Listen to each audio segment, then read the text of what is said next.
On this episode of Tabletop Continuum, make a stealth roll with advantage to hop on the wagon and listen in on the budding journey of our first Dungeons & Dragons campaign.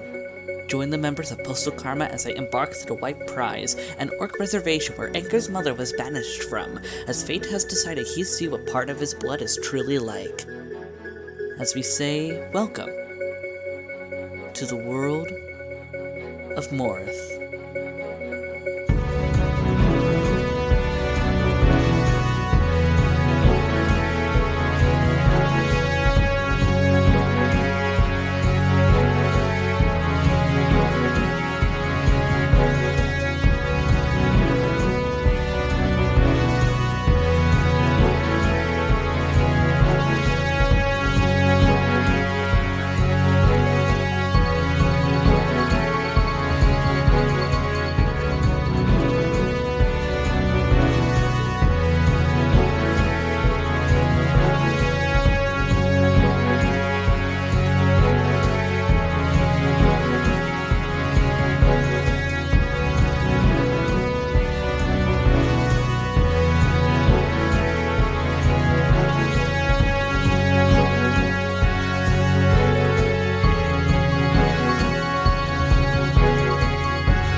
Hello everyone and welcome to Tabletop Continuum. This is Tyler.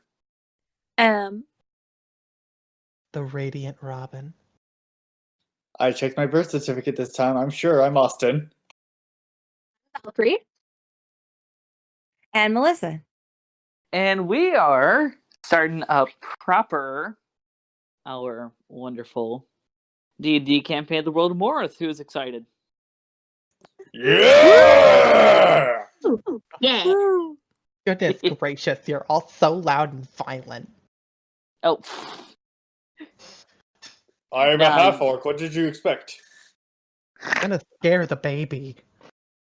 where last we left off, you guys, after making your way out of the dungeons from Malik Bonajo, ended up befriending a direwolf, which you named now Moonjumper, as well as met a rather frail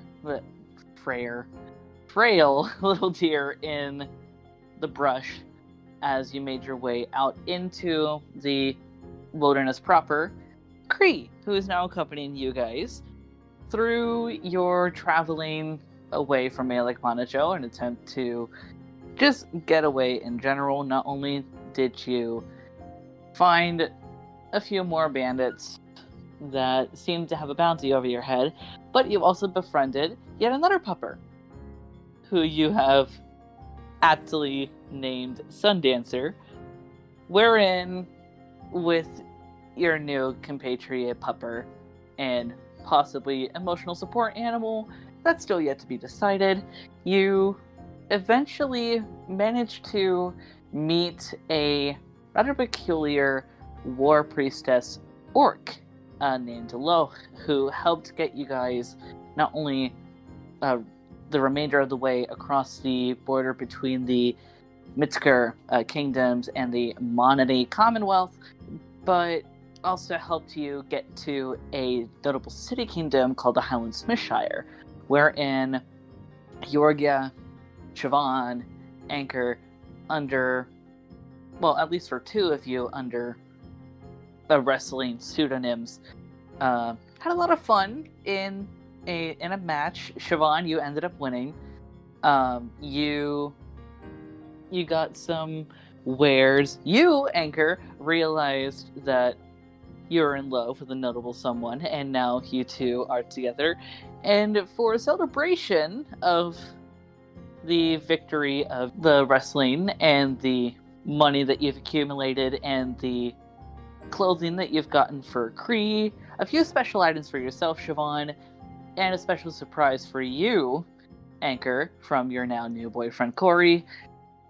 We start our day anew. So, what is everyone doing?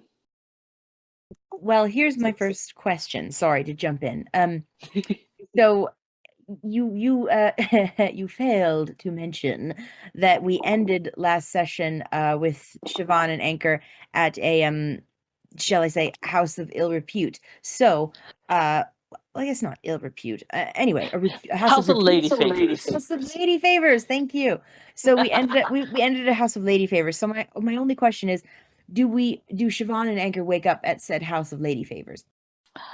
Yes, I would say that you two do. And Ankor, especially you, wake up next to your lovely boyfriend, who you can never cease to remember just how short he is compared to you.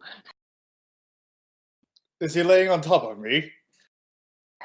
Yes, he's laying on top of you, like stomach to stomach. Yes, I'm going to peck him on his head. Aww. Corey kind of groans a little bit, like he's not really budging. He doesn't want to wake up. It's morning, sleepyhead.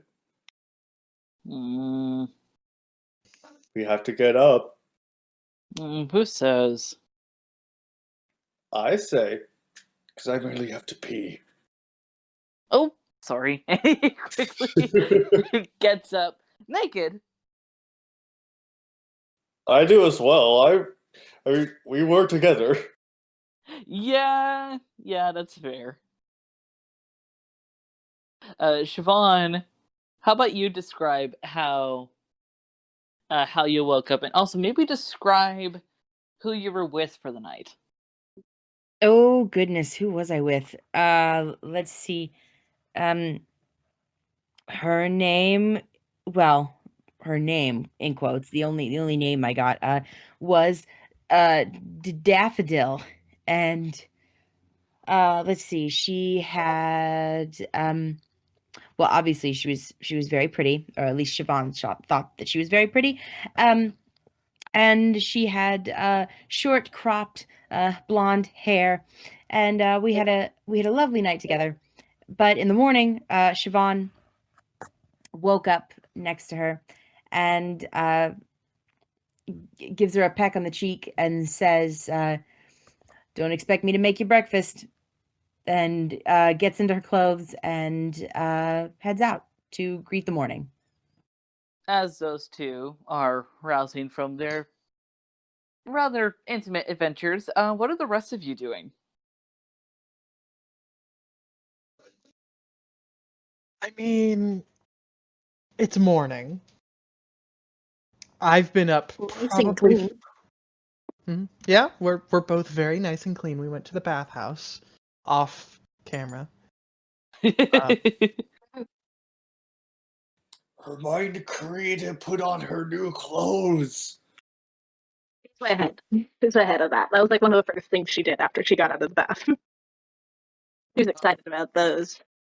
Angus has been awake probably for about 3 hours now and has been spending that entire time getting ready, about an hour and a half of which is just his hair.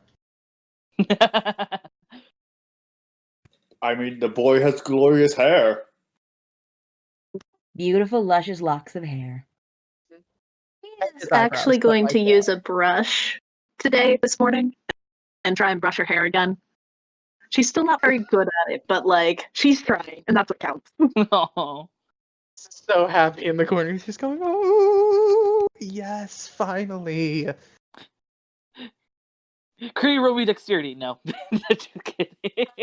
Oh, come on. Excuse you, she got trained in the way of the brush by a master over here.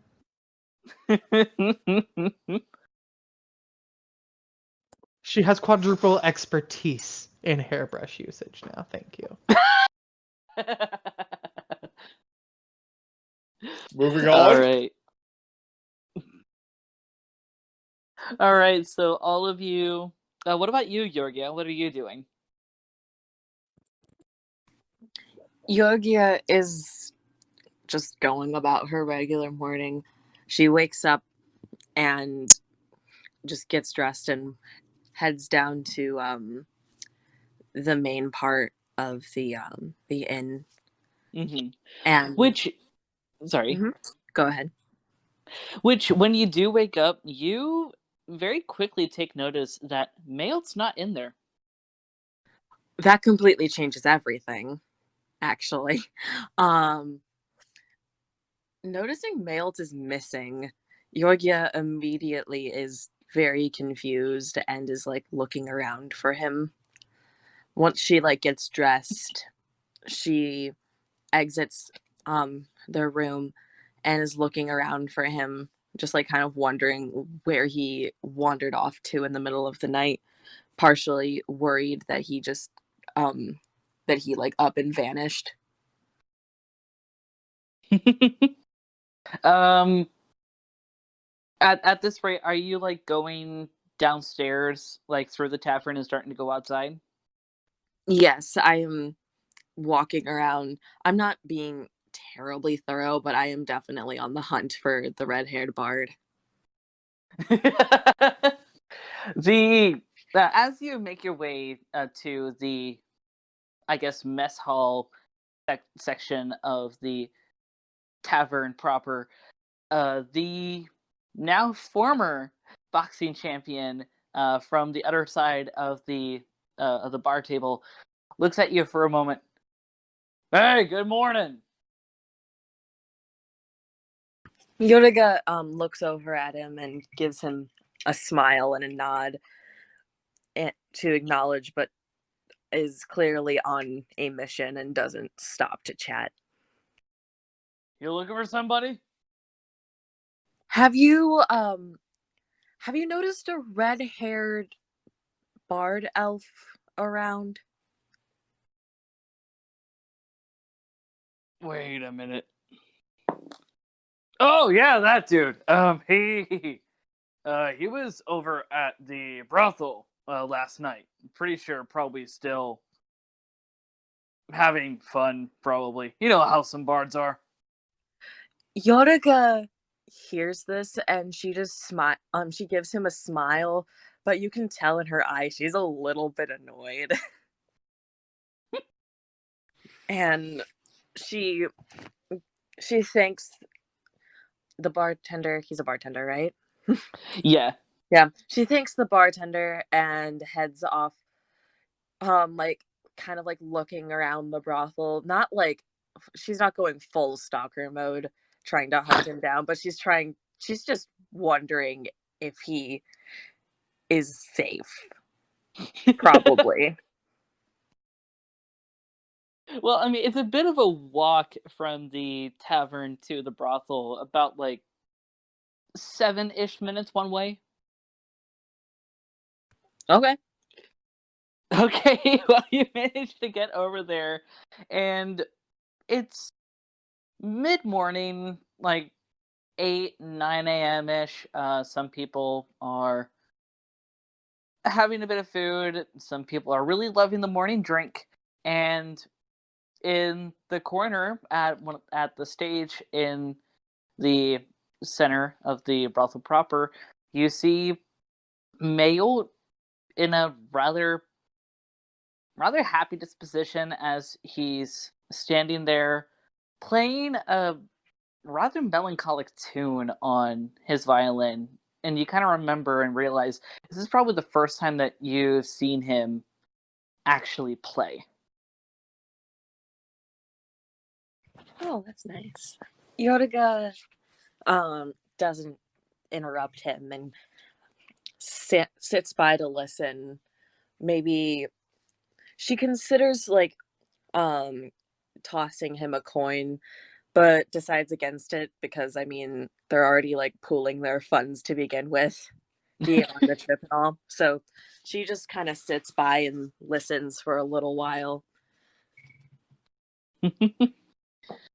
All right, that's going on for a little bit. What are the rest of you doing? As Ankor, Siobhan, you two, and Corey begin your way out of your rooms that were reserved at the brothel, and roll me perception real quick, you two, and I'll roll for Corey. Okie dokie.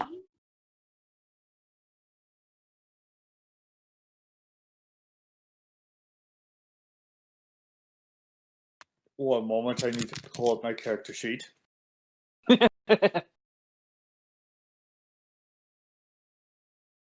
That'd be a 17 for Siobhan. That would be a 9. I do not care. I'm too fixated on my boyfriend. Which, speaking of, you end up noticing that you probably had a little too much fun. He is the slightest bit wobbly on his feet.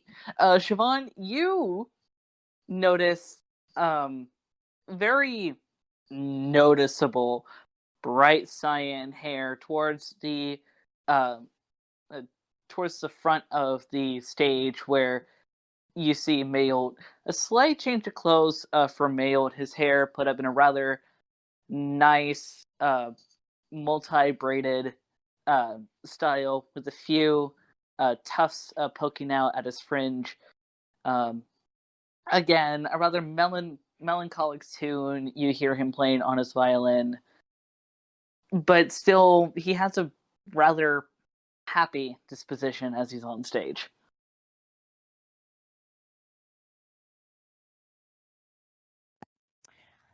Let's see. And did you say he had reddish hair? Yes. Oh, goody. Mayold's always had red hair. Right. Sorry, it is mailed. Great. Okay, you know what? Are there any tables and chairs near the stage where he's performing at? There is the one that Yorgia is sitting at. There are still about 4 open seats. Does Yorgia have a drink with them? Yogia has nothing. Okay, cool. Siobhan goes to the bar and procures 2 drinks, 2 flagons of ale, and brings them to Yorgia, where she's sitting. Right out. And those pints of ale will cost you a silver each. So 2 silver. Okay. For the 2 ale. All right.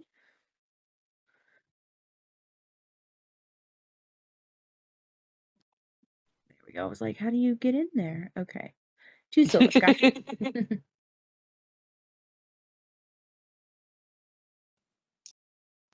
Brilliant. Okay.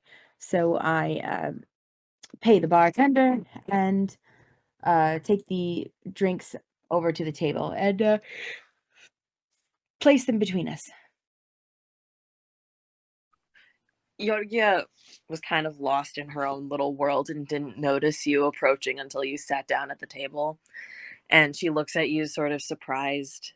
She's like, "Oh, I was not expecting to see you here. This didn't seem like your cup of tea." I'm an early riser. And I noticed you were alone, so thought you could use some company. Thanks. And I meant the brothel. Oh, well, I suppose everyone has their vices. She clinks glasses with Yorgia.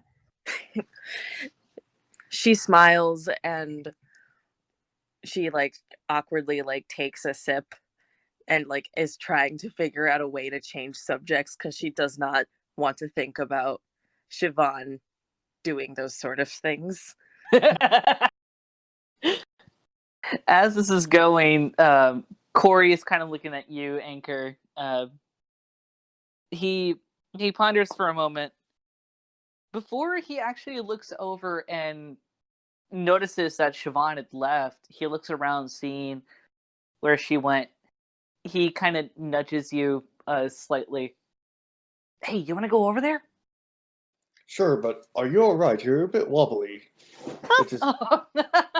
Yeah. I wasn't too rough, was I? No. It was really nice. Just probably should do it more often. Right. We should probably go over there then. Yeah. All right. Siobhan, Yorga, you see you see Ankor and Corey also making their way towards your table. Corey is managing to kind of wake himself up a little bit so that he doesn't wobble so much, and he's actually managing to pick up pretty quick as these two come up to the table sitting next to you, taking seats as Mail continues to play. Oh,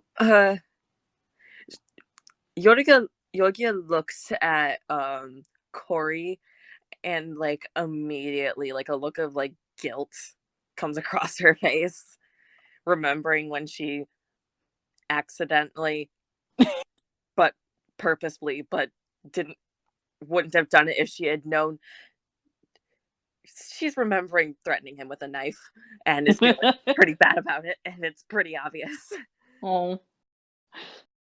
Corey looks at you for a moment, just gives us a really wide grin. Hey, did you sleep well? Yeah, I slept fine. I just I woke up this morning and Mail was gone. I was just making sure he was not passed out in a ditch or something.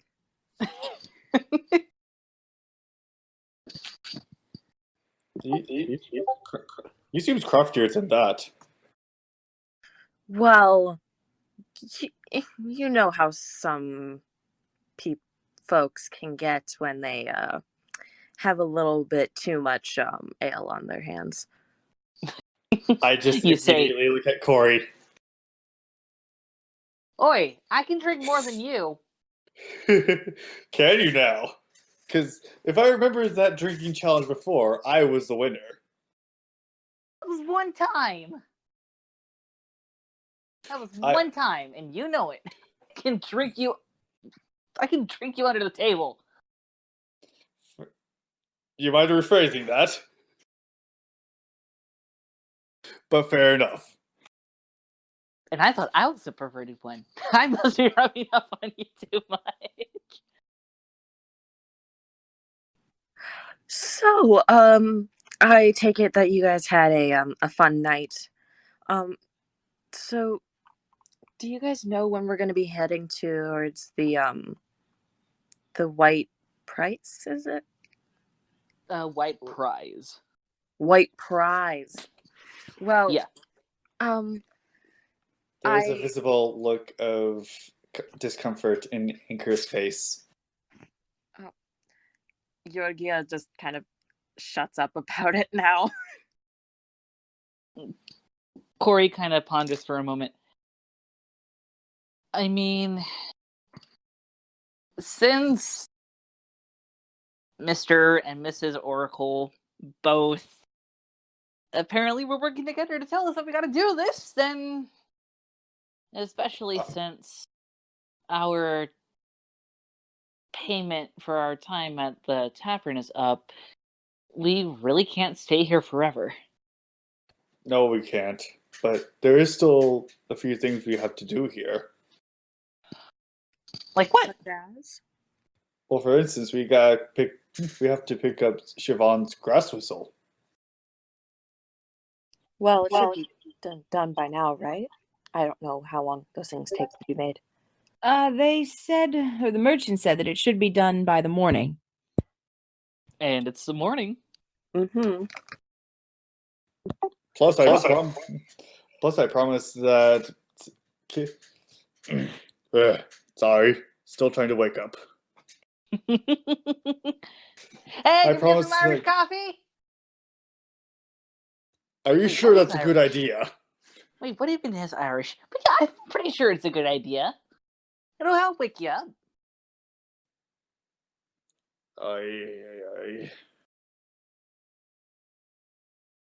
It's coffee with a little bit of alcohol. That's exactly my point. Fine. Just coffee. Make it strong. You hear someone in the background. You don't know who. Yeah, I'm on it. About 5 minutes later, you see someone coming up with a large kettle filled with, you could only assume to be coffee, with a few very small glasses as he plops it on the table in the middle of all of you. All right, that'll be... Let's see, there's 4 of you, and I got that. Yeah, that's going to be 2 silver for all this. Like, for the coffee.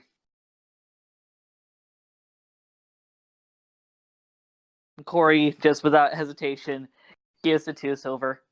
All right, and he quickly goes to pour the coffee into one of the small glasses.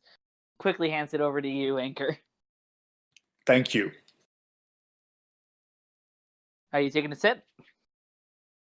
I take a sip. It is bitter. It is strong, but it has a faint bit of like sweetness to it, and it just punches you with the amount of caffeine that it has. Oh, I'm up. Did that get you? I should probably have some myself. As you see Corey pouring himself a glass as well. He looks at the others. This is free game, by the way. Yeah, we're not stingy. I think I'll stick with the ale. Takes pull of the ale that she's holding. Roll me Constitution. Oh, hooray. All right.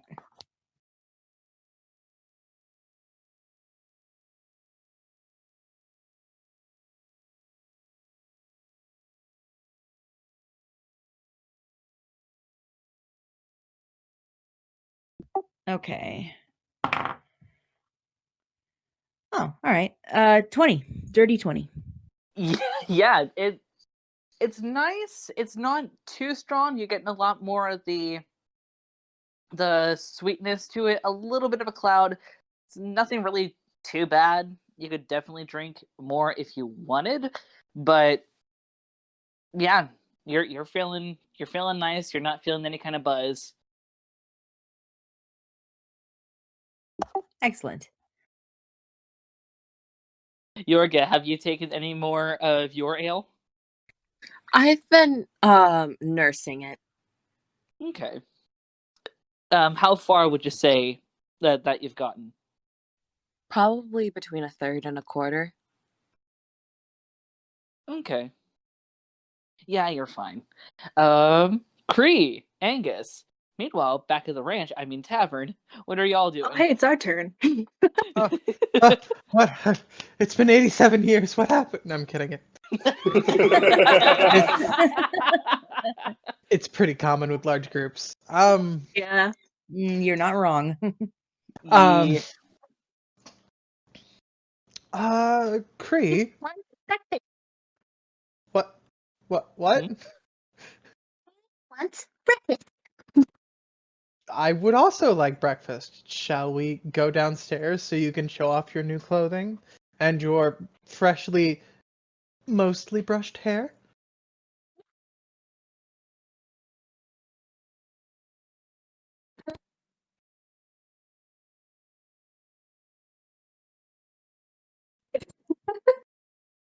I guess we'll head downstairs. She does grab her bag and stuff with her few possessions in it. Right. She never leaves without it. Yee. So you two go downstairs to the mess hall of the tavern. Dole, the bartender, is at the back of the bar, also calling orders for the kitchen behind. The tables are not really that packed, and you also very quickly notice you have not seen your friends since you woke up. Since last night when Bree watched Ankor walk off to that not tavern, but she's not quite sure what it was. Yup. Dear God, did they all spend the night over there? Oh. At the other sort of tavern. The place where you're not allowed to go quite yet. Okay. Well, you're allowed to go, I suppose. You're just not allowed to browse their wares, as it were. Is it a store? It's more like... You know how they have attendants at the bathhouse we went to yesterday? Yeah. And how you could have those attendants, like, wash your hair for you and things like that? Yeah. Yeah, it's like that. They perform services, just very, very different services. Okay. Lady favors, if you will. Well, sometimes Cree looks a men- little confused, and she kind of tilts her head thinking about it, but it just kind of goes just a little bit over her head, and she just shrugs it off. Anyways, why don't we head over there and go check on everyone?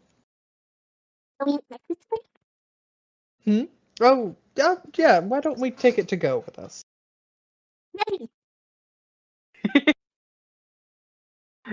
What are you two thinking of for food to take to go? I mean, I'm probably just gonna grab some rolls or biscuits or whatever bready type item they're serving this morning for breakfast. Any breakfast breads? Sandwich. Sure, I was gonna basically make a sandwich with that and like some sausage or bacon or whatever the hell, and just kind of go. Right. You do see what's kind of like their breakfast special here is a toasted bagels with some pan-fried ham with a very nice rather weirdly sweet kind of cheese with a spread that adds a little bit of an extra savoriness that kind of brings everything together. There's some herbs on the top bagel for the sandwich. Looks really good. Everything bagel sandwich. What was that, you two? Yeah, we're gonna have a bagel An everything sandwich. bagel sandwich. Works for me. All right. So, are you getting one for each, or are you getting more than that? Well, just One for each. Cree, that yeah. One each. Cree has calmed down quite a bit. Like, she still eats a lot despite her size. But now that's just a character trait rather than she was starving. Mm. Watch, she's gonna be like flipping Naruto, having a crap ton of ramen. But you guys, Tiniest one. She's tiny, but she eats mightily. yup. okay, but now I just need Cree to start saying "believe it." Oh no. Oh, God, So no. you two get. I'm not. I just had to do it once. Someday I'm gonna be Hokage. Oh no. So you two get your bagel sandwiches. It is 1 silver for the both of them, since it's a rather simple food. Cree, but let me see. Hold on. Do I have 2 silver? I know I have No, money, but I need. it's 1 silver for the both of them. Oh, 1 silver for the both of them. Cool. Do I have a silver, or do I only have gold now? I need to check, but I can't remember where it is. It's okay. When you look at the little spot where you have your equipment on the upper Yes. left of that Oh, there it little is. box. Yeah, there you go. I'm gonna need change. I have I have gold, but I don't have any silver, so I'll give 1 gold to pay for it. And you will get 9 silver back. Cool. So, after getting your nice little morning sandwiches, you guys make your way over to the House of Lady Favors. Wherein, first thing that you two see is Corey, Yorga, Ankor, and Siobhan all sitting at a table close to the stage where you see Mayo playing, and the music that he's playing is very nice. You know, I would say that music he's playing is very nice.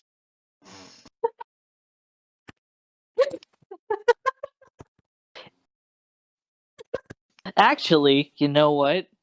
Angus, I want you to roll me history. That is an 11. The melody that he's playing, very melancholic, but also for you is very nostalgic. You're not quite sure why or how. So it's familiar, but not too familiar. Mm-hmm. Okay.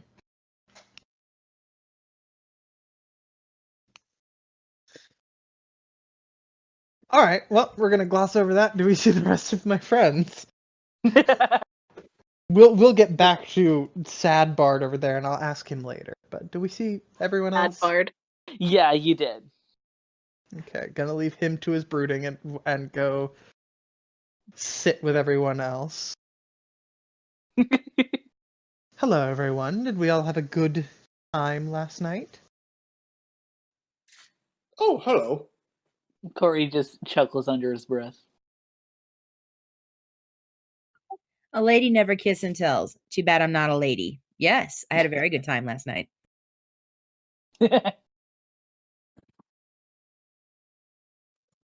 Yes, Kree is standing just beside Angus, unless he sat down, and then in which case she probably sat down as well. But she doesn't have like smile on her face because this is probably the cleanest she's been in quite a long time. Ankor is first excited to see Kree clean and well dressed, but then nervous that Kree is here. It's like, why is she here? Oh, I'm sorry. Would you rather I have left her unattended at the tavern? Good point. Well, I mean, she's not a kid.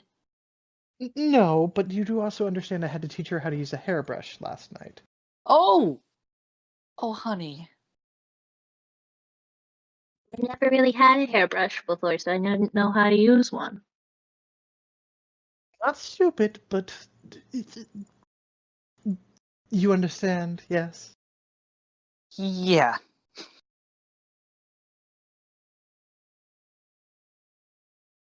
Yorgia, what are you doing through all this, having more friends come to the table? Are you just zoned out? Basically, How much more? Sorry. Yorga has been is about halfway through her drink, and Roll is me Constitution.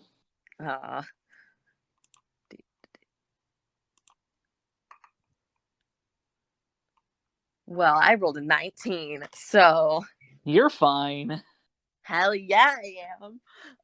And Yorgia she's just kind of listening to what's going on and kind of like staring middle distance, not actually engaging, but like it's not like she looks like she's like in a different world. She's still listening. She's just not engaging outwardly. Ankor just downs the rest of his coffee and just makes a visible face from the bitterness and the punch of the strong coffee. Speaking of, Corey looks at you two, Crete and Angus, and kind of pointing, gesturing to the kettle. You two need some coffee. What's coffee? First of all, she doesn't. No, And he no, quickly no. goes and pours. He quickly goes and pours practically, with how small these cups are, they're practically like a shot glass for Cree, and he quickly holds it out to her. Oh, Light She sips. takes it and snips it. It's coffee. it's coffee. It's pretty bitter, but even the smell is kind of flavorful. So she kind of like looks out for a moment after sniffing it, like still a little unsure about it, but she takes a little sip. It's warm. The drink itself is relatively thin, but it's packed with a lot of flavor, pretty good amount of bitterness too, and it's just immediately you feel like your eyes just widen from the little bit that you've had. A mix of energy going through you that you never thought you had before, as you look down at the rest of the coffee that's in this little shot glass. That tasted really fucking good. Even despite the bitterness. Mm-hmm. Like, she didn't like the bitterness, but she's kind of like contemplating having another sip. Out of character, I'm probably gonna say someone should stop her. Corey, Otherwise, you're going to have a very, very hyperactive small child. Very hyperactive wild child on your hands. Ankor's like, okay, that's enough for you. It's small sips. We'll slowly introduce you to it. Come on. It's not that strong. For myself, I'm quite alright. Okay, but you understand, this is Kree we're talking about. She's kind of like bouncing in her seat a little bit because she does have like that little hyperactive, like kicking the feet. Corey looks at you real quick, Kree. Oh. Okay. Yeah, he looks at you, Ankor. Next time, remind me to go for a lighter coffee. Yeah, okay. Anyway, so, we all ready? I'm ready. Ready for what? Well, remember... Sure. Sorry. Go, Angus. I was just asking Yorga how she's doing. I haven't really heard much from her. Oh, I'm just fine. I'm just listening. Are you sure? You seem very distant. I mean, aren't I always? All right. I mean, as much as you do have a point, it'd be kind of nice to get to know all of us. I mean, outside of Siobhan and Ankor, I don't really know the rest of you guys. Well, I mean, I know you all plenty. I just am not really one to talk about myself much. You want to talk about others then? That seems much more my speed, thank you. How about him then? He says, pointing to Mayolt. What about him? I mean, I don't remember you coming into the brothel last night. So... Yeah, no, I did not. So, I mean... And considering... Obviously, he's trying to make income. Wait. Were you worried that you didn't have a sleeping partner? No! That is absolutely ridiculous. And she immediately starts sipping at her drink again. Roll me Constitution.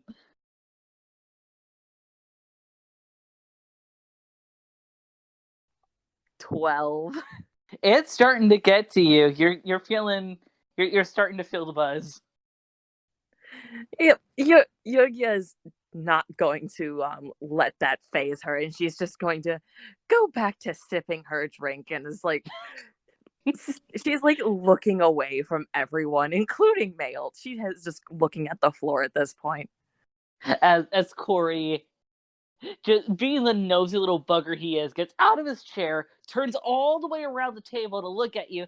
Come on. Admit it. You like hanging out with Mayo. He's a pretty cool guy. That's okay. I consider him a friend. That's all I'm going to say. I mean, who's to say? I was trying to say that you saw him more as... Well, Siobhan puts down her drink very authoritatively at this point and kind of gives Corey like the eye, the okay, I think she's had enough, quit it eye. Corey just kind of smirks. I mean, I wasn't the one that was implying that she saw him more as more than a friend. That wasn't what I was intending at all. As Mayo Okay. ends up, after all this and this commotion, finally noticing you guys. He stopping mid-note for a moment. Oh, good morning. Morning. Yogi has a bright red and she's just like staring into her drink. Morning. I didn't expect to see any of you here. I didn't think this was your type. Clearly not mine. Take a wild guess as to why I'm here. Mayo kind of looks at you for a moment, Ankor. Then looks at Corey. Looks at Cree. Then Angus. And The minute he looks between me and Kree, I just shake my head like, nope, not that, nope. No, not Cree. good. She's a little too innocent for this place anyway. Yeah, they just got here. Oh, were you worried? No, I was bored.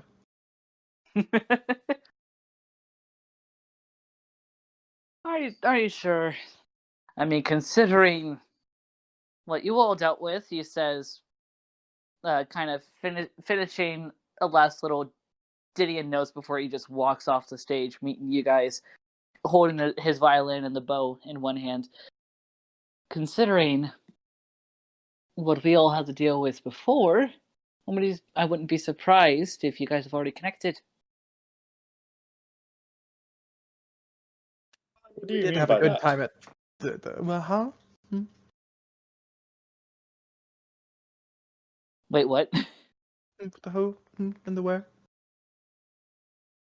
I'm just... He kind of leans in closer to you guys. When we broke out. I have Oh, no idea what you're talking about. Can I take a nice sip of coffee? Well... I Oh, don't honestly know what he's talking about, Kree. All right, we never told you. Well, we'll explain later. Nothing you have to concern of yourself what? with, Kree. And Break out of Siobhan where? What? looks at Mail and Huh? just like winks. He nods at you, Siobhan, with a slight smile. So, I heard you all, because Pete has it said that you guys have to go to a certain white prize. Visible discomfort. Mayo kind of smiles a bit, for a moment, putting his violin and bow on what room is left on the table as he kind of crosses his arms. Well, unfortunately for me, I guess, probably fortunately for you, he says, especially looking at you, Siobhan, I'm not going to be joining you guys. I'm pretty sure you'll do fine with Corey, with you guys. Me, I want to be here for a little bit more, and I have some of my own business to do. wait, so you're just gonna stay here? You're not gonna are we ever gonna see you again, or are you just gonna stay here? I mean, you'll probably see me again. I tend to do a lot of gigs throughout the archipelago, just especially with why I was there last time, I need to keep a little bit of a low profile for a while. Oh, okay. But don't you fret. I'm pretty sure we'll see each other again. Yeah, sure. And she just kind of like looks back at her drink again. Have you been drinking too much? It's almost empty. No, Get yourself some water. I'm fine. It's just one glass. I'm fine. I'm fine. If you say so. Mayo looks at the rest of you. If she starts to get even more tipsier, give her some. We'll get her water. No, don't call it water, especially if she's like really bad. Just call it clear wine. Ah, yes, I've heard of that. Very cute. I've dealt with my fair share of drunk folks too. So Yeah, most of the time I've had to call it clear wine for certain people. Frankly, I don't know how Georgia is when she's drunk, but food for thought. I can still hear you all. And what lovely hearing you have. that is a really good point. Yogia looks so offended. Mayo just grins. Now remember, Georgia, I know you can hold your liquor. I'm the one who brought you the ale in the first place. I have faith in you. And you're the only one who seems to have any faith in me. He said I one thing one barely- way or the other. What You was know, that? I'll give you the benefit of the doubt. I just meant that was a joke, sorry. He says, uncrossing his arms as he looks at you for a moment, Yorga, with a bit of a soft look before he gently puts a hand on one of your shoulders, looking primarily at you, but also kind of the rest of the group in his peripheral. So yeah, it's going to be a while, but if you end up hearing anything about the Sentinels of Hugh, maybe I'll have a chance in there again.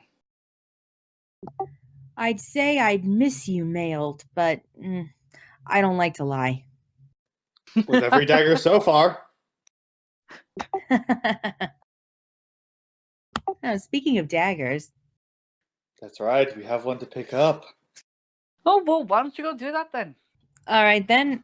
Who's for going with me to pick up Brass Whistler? I'm sure this won't take very long. I will. All right. She downs the rest of her drink. Who's ever going, come with me. Corey quickly gets up from his seat, also just quickly swigging another shot of coffee.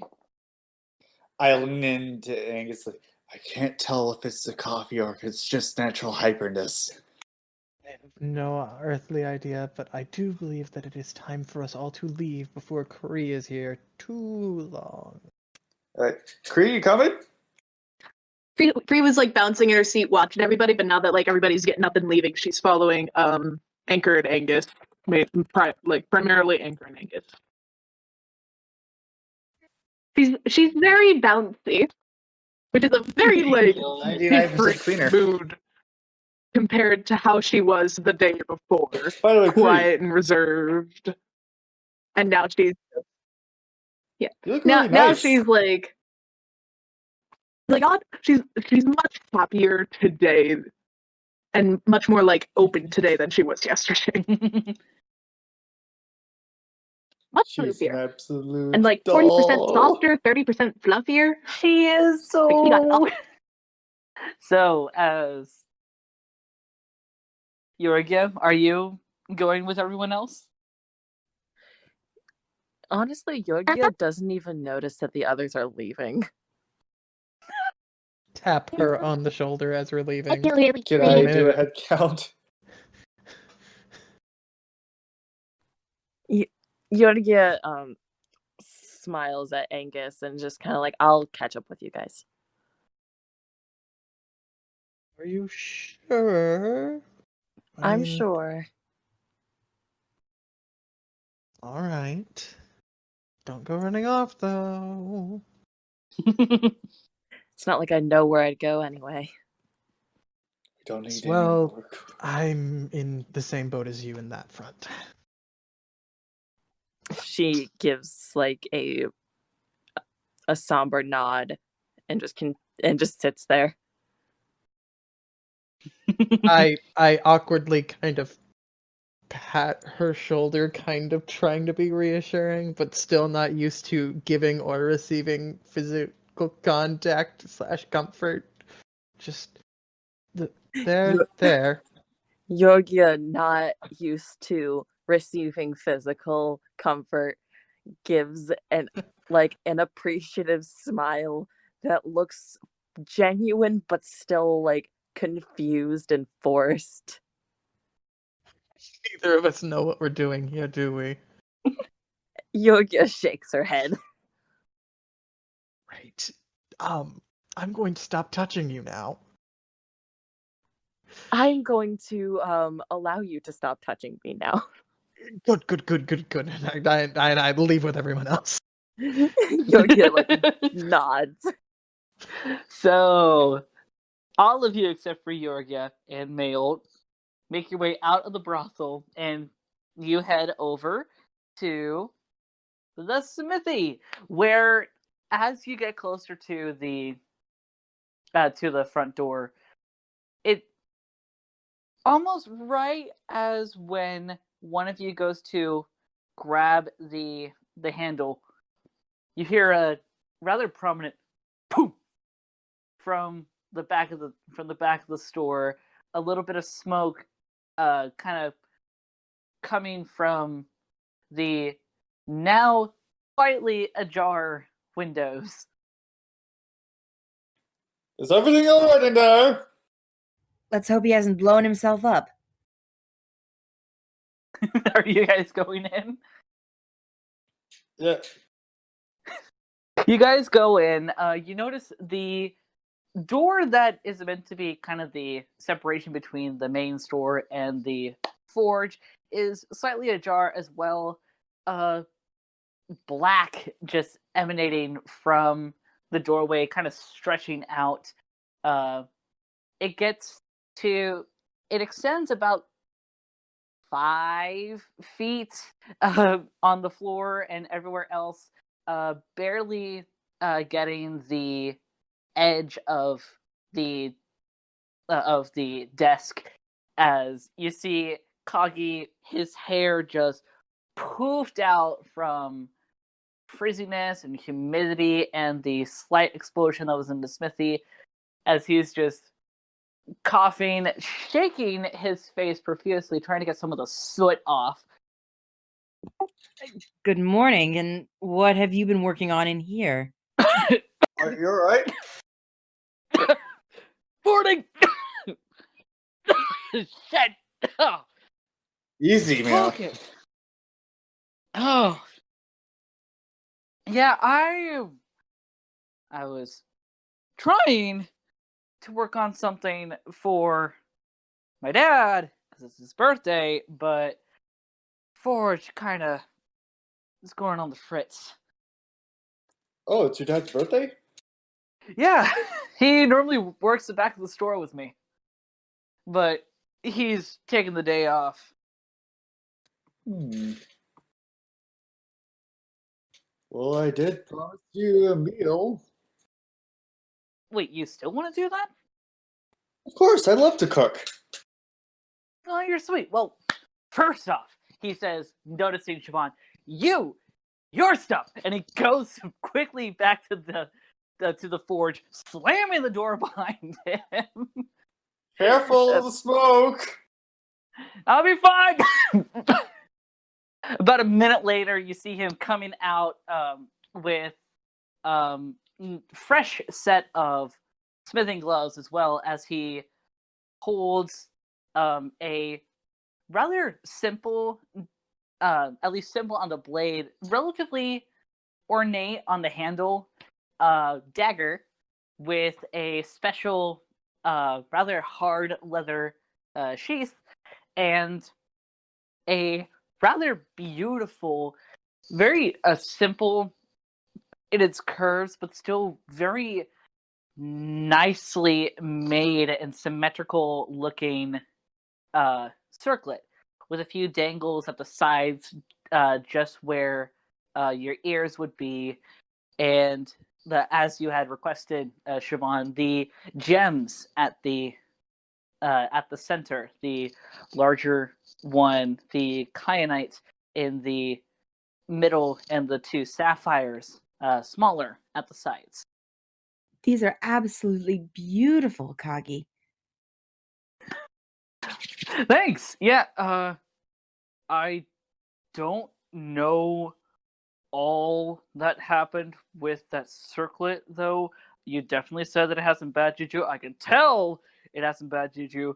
But I could not get the bad juju off. I think that's appropriate.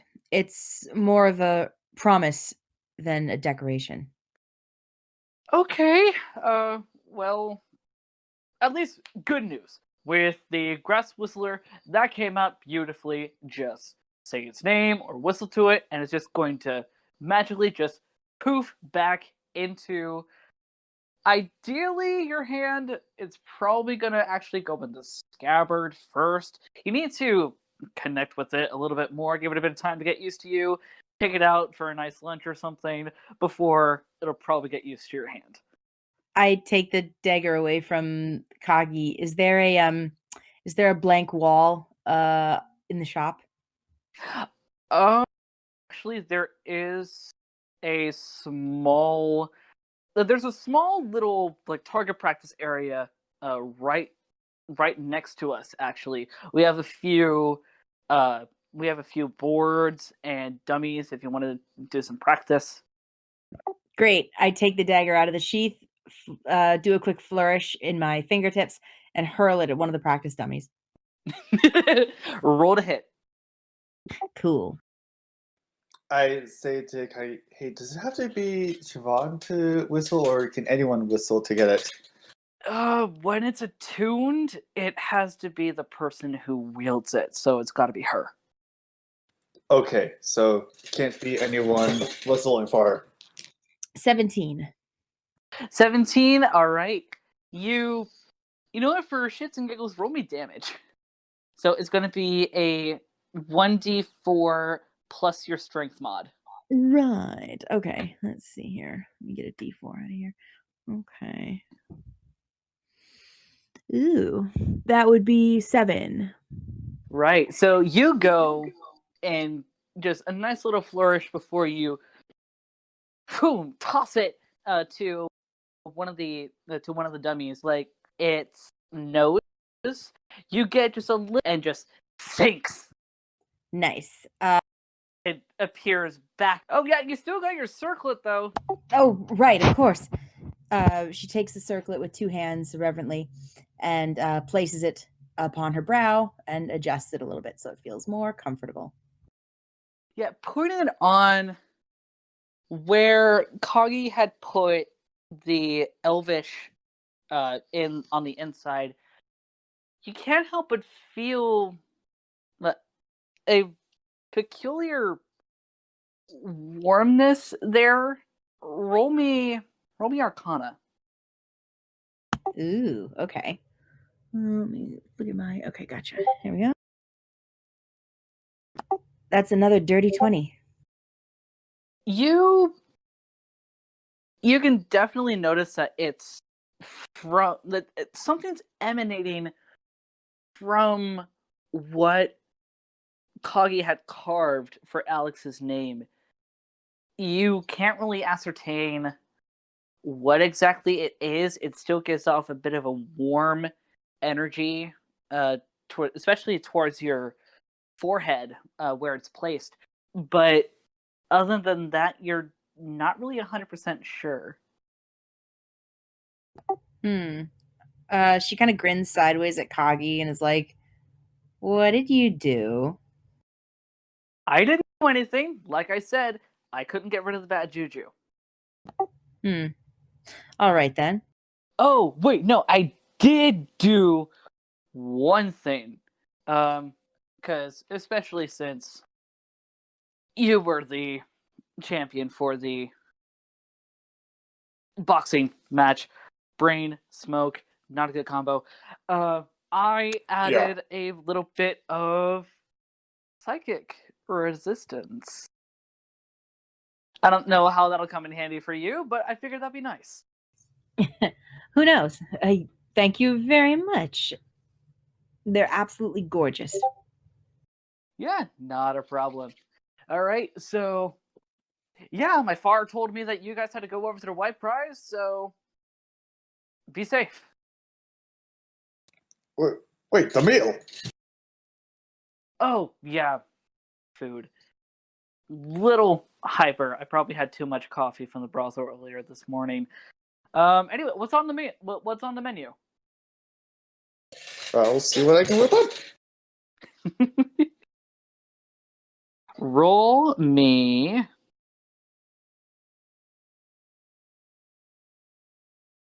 Gods, I'm trying to remember what I have you roll. Performance, I think. Yeah, roll me performance. Angus, do you want to help me? Sure.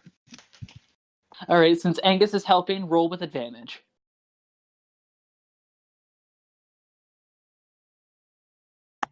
And while you guys cook, I'm going to go get an actual glass of water. I'll be right back. Dirty 20. All right. From the rations that you have and some of the still rather nice other fruits and vegetables and ingredients and such that you got from the Feywild, Angus, you managed to make a really nice, not too sweet but not like overly sweet, bit of a, think like a an oat patty as well as some geta.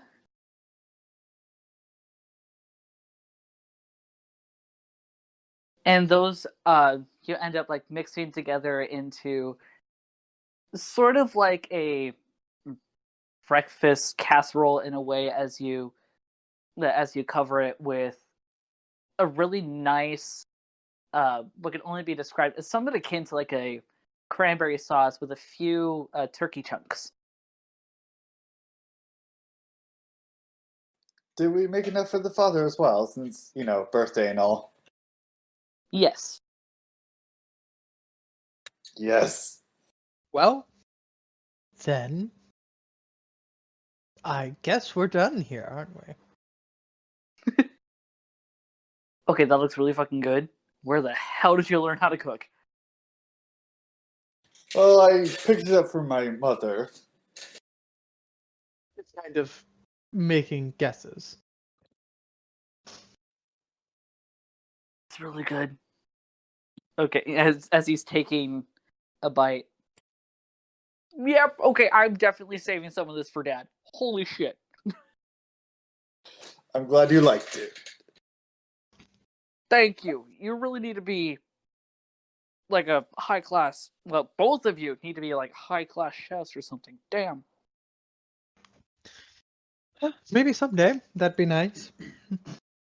I mean, what's stopping you? You don't want to know. Lots of obligation. But for now, moving on. Fair. All right. Before this turns into a really long-winded goodbye that's not actually a goodbye, while I'm eating this and going to go back to try and not blow myself in the store up, y'all have a good one. And I really You too. hope those come in handy for you, Siobhan. All right. So, with that, Waves goodbye and says thank you for the dagger again as they all leave. yeah, not a problem. All right. So You guys, that's taken about we'll say 20-ish minutes, especially given the cooking. You notice that Yorgia has not met with you guys.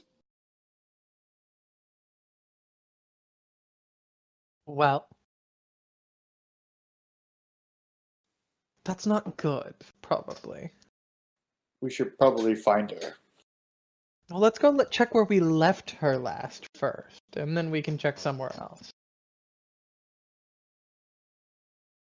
So you guys are going back to the brothel? Apparently so. It's as good a guess as any. We We. Wee. So are we there, DM, or do we need to keep saying we, or? No, you guys are there.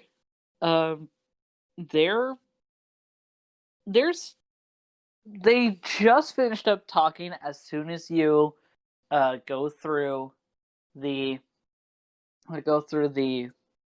the door, and I don't know. Yorgia, how about you describe how you're feeling as male in a bit of a torn emotion himself goes back to playing music on the stage. Yorgia looks hollow.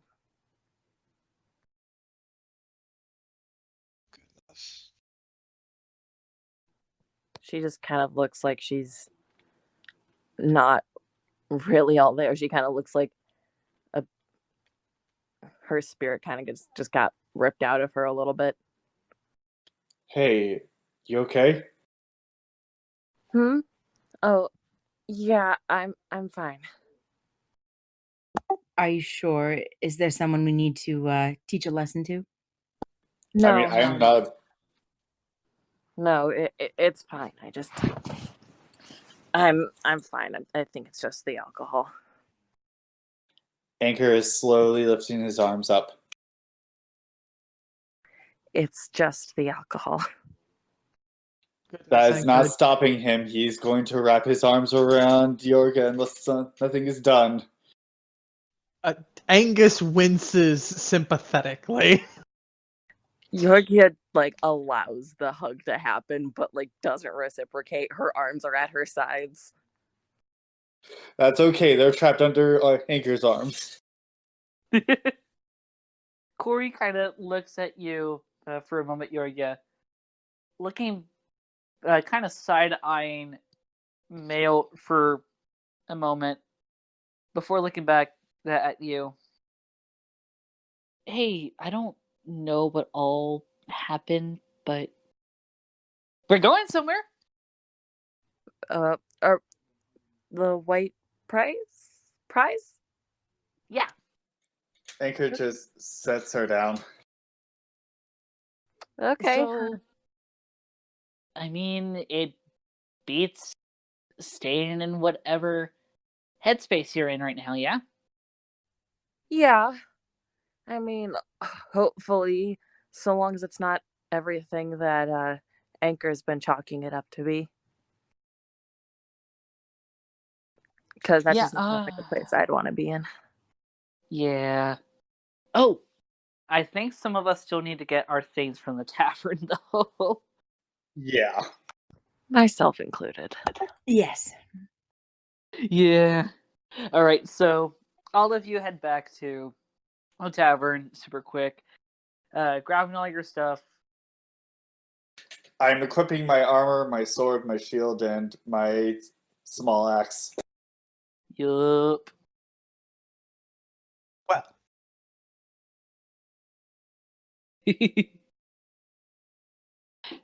Is everyone putting on their stuff? Mm-hmm. Bree already had all of her stuff on. Fair. She does not own a lot. same. Yeah. Well, Angus owns a lot, but to be fair, he grabbed it all before he left because he thought we were going to be leaving much sooner. I feel like the audience should also know that Ankor was not going around the city naked. He had some clothes on. No one Freaker. thought that. No one Yeah, thought no, that. I pictured you in my head with clothes. Well, we are posting this. Yeah, but no I'm one pretty sure else in people the would get world. it. Nobody else in the world was just like. Ankor never said he was putting on clothes, so he's 100% naked. I mean, if that's the case, I've done it before. Then Corey never specified either. Everybody's just fucking. You know what? To be fair, Angus never You got dressed. Siobhan did. Angus never So specified everyone- getting dressed. I guess so. We're all naked everyone- now. No. Oh god. Naked Oh god. campaign. Naked, naked, All naked. right, let's continue. Okay. So, you guys getting all your stuff, heading back outside of the tavern. Dole gives you a nice farewell as you guys head over to the stables as well to greet the puppers. Moon, Sunny.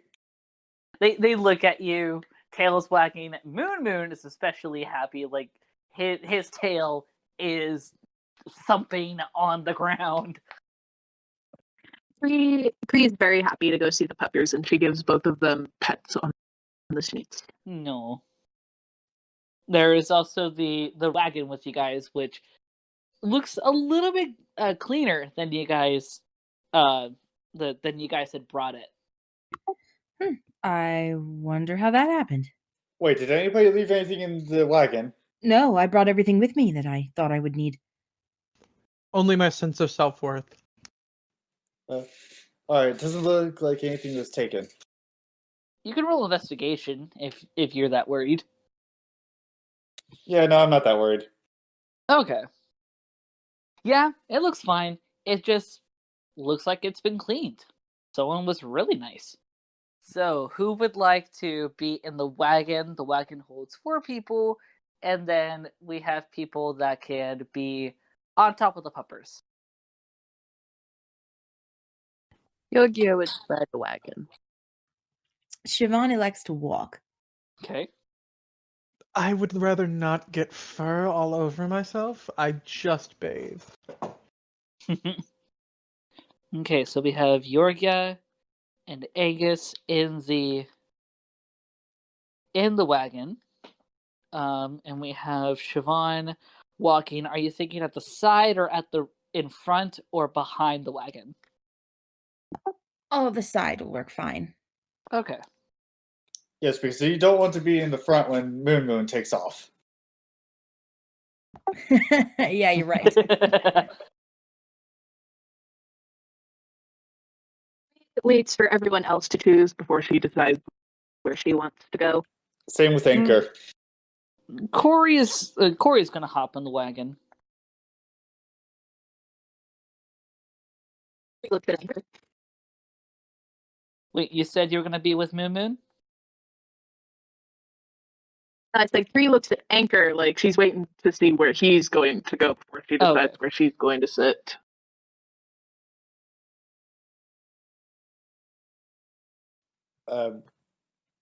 What can I choose again?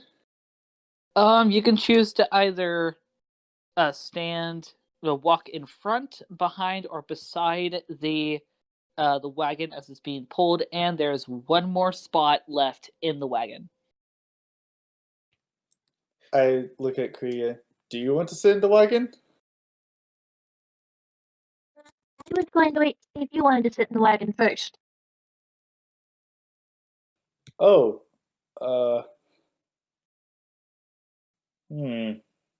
This puts Ankor in a difficult spot.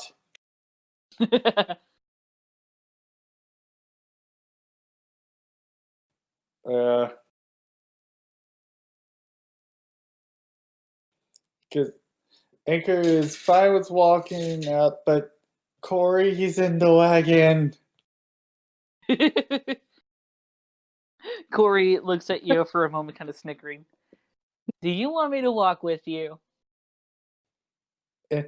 Ankor just silently nods. Okay, I'll be close to the rear, he says, and while looking at Kree. So you can be in the wagon. I think that's everyone. Kree climbs into the wagon, probably close to the front because she knows she's probably the best with Sunny and movement. Alrighty. Can I carry Corey? Aww. Yes, you can. Are you like doing piggyback? Or are you doing bridal style? I'll let Corey choose. Corey's gonna go piggyback. Alright, so Corey hops on my back.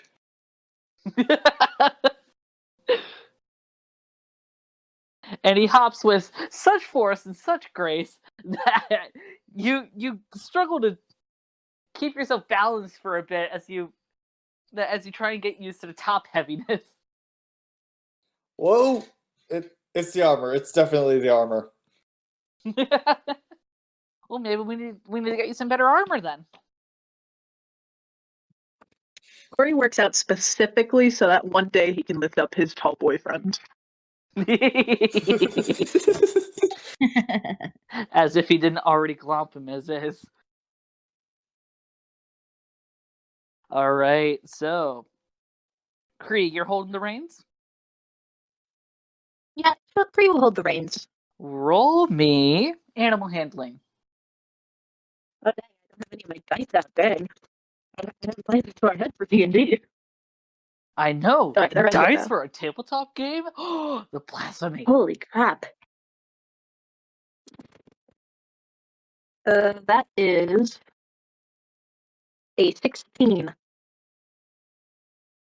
Moon is looking at you like pretty hyper derpy pupper as he is, with glitter practically in his eyes.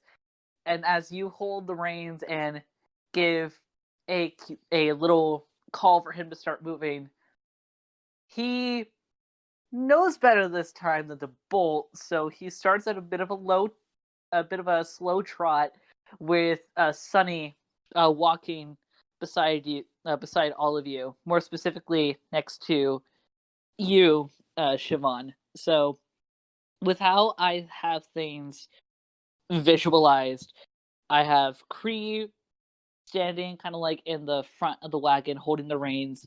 You have Yorgia and Angus at the back part of the wagon. You have Ankor and Corey on the left side. You have Siobhan on the other side with Sunny standing next to her. Does that sound good? Yeah. Siobhan leisurely pats Sunny's head as they walk. Sunny gives you like a bit of a soft smile, looking at you for a moment, always looking out from her peripheral for a moment before. I want you, Siobhan, to roll me acrobatics. Oh boy, I figured something like this was going to happen. Let's. Am I? Right, I always forget what my bonus is in that. I got it.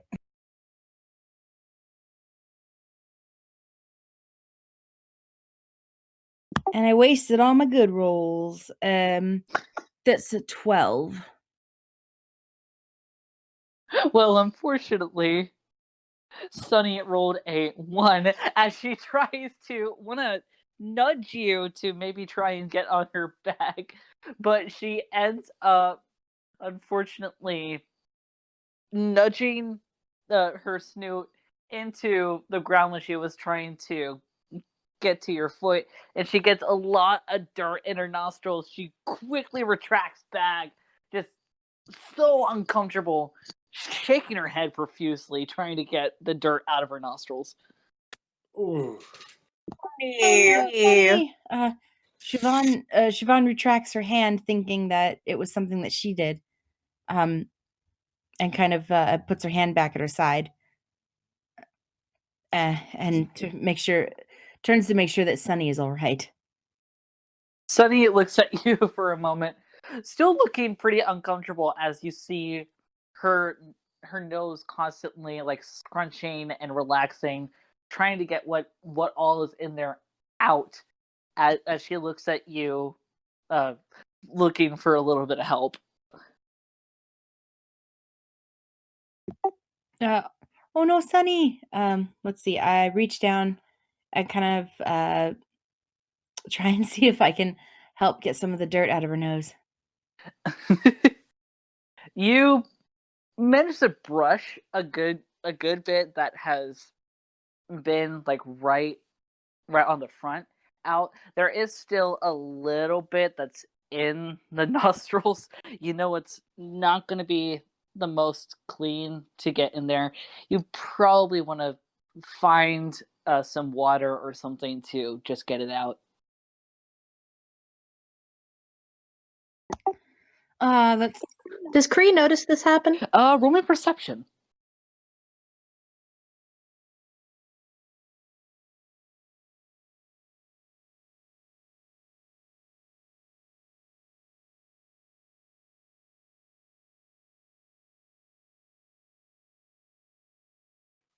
$15. Yeah, you noticed it. You heard a few Sunny's kind of huffs as she's been trying to get the stuff out of her nostrils. Oh no, what happened? Do we need to stop? I think we need to find some water.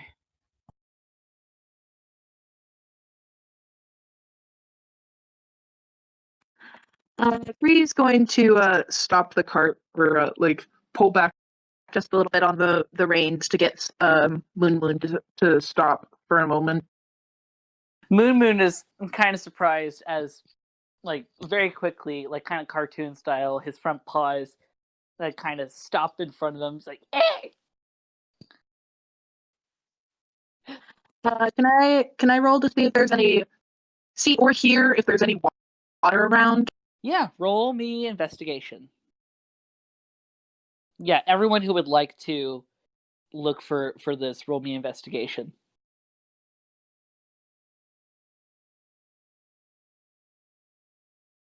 All right, I'm gonna roll.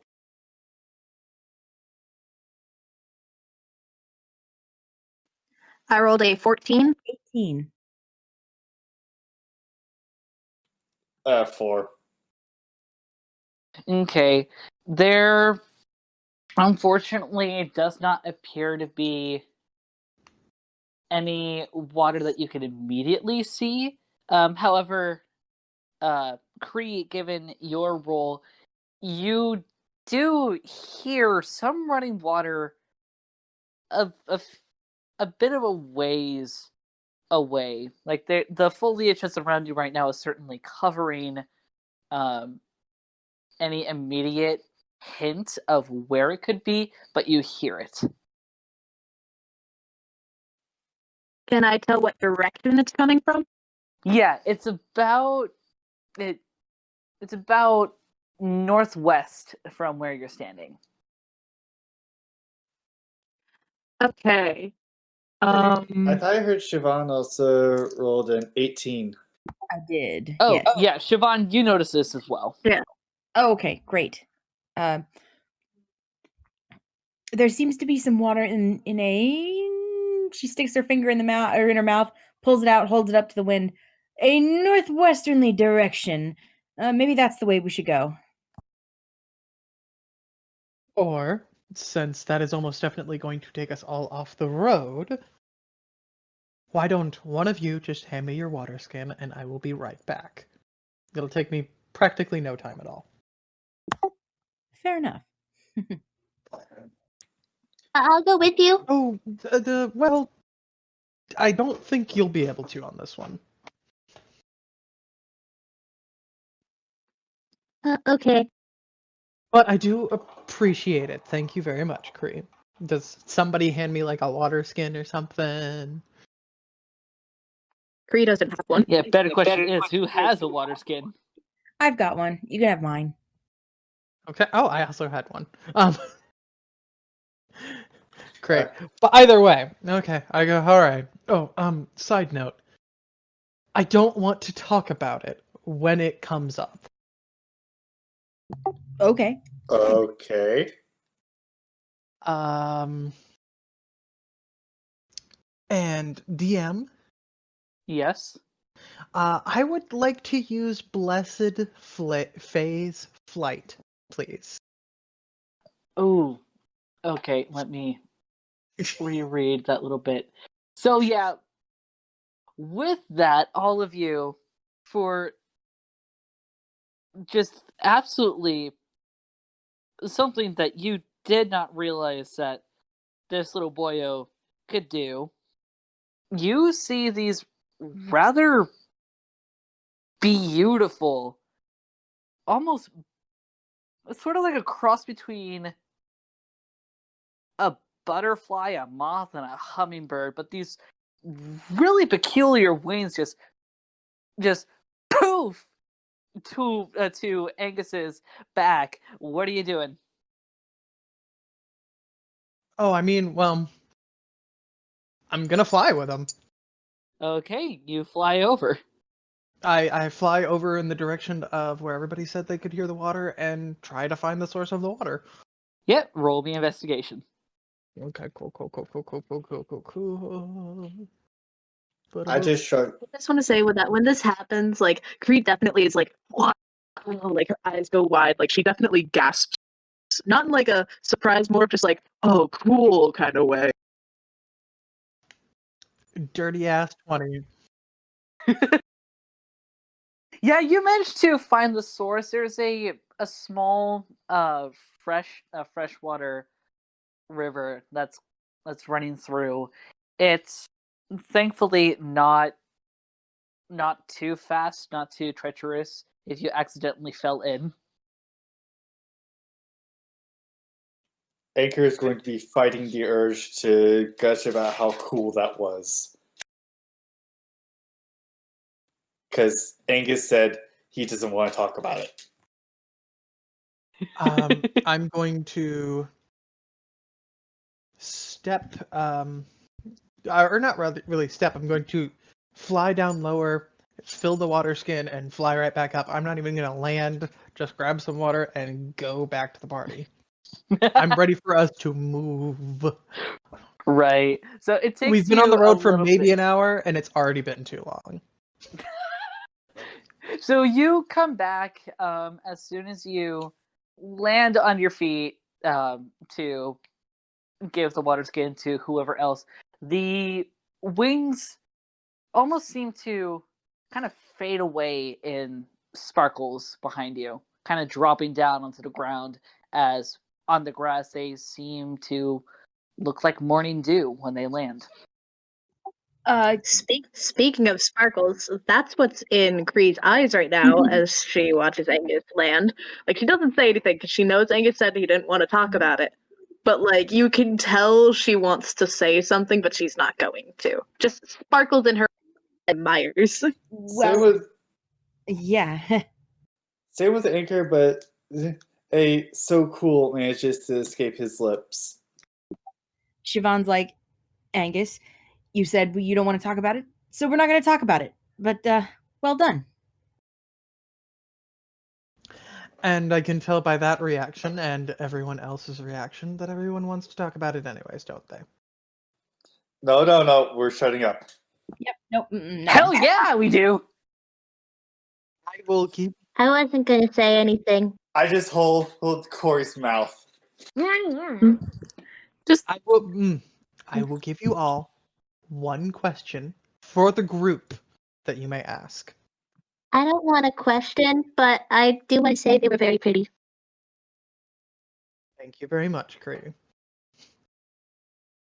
As Corey, like, quickly, with both of his hands, grabs your hand away from his mouth, Ankor, that pulls it down. How the fuck can you do that? Magic. That was your one question, everyone. Corey!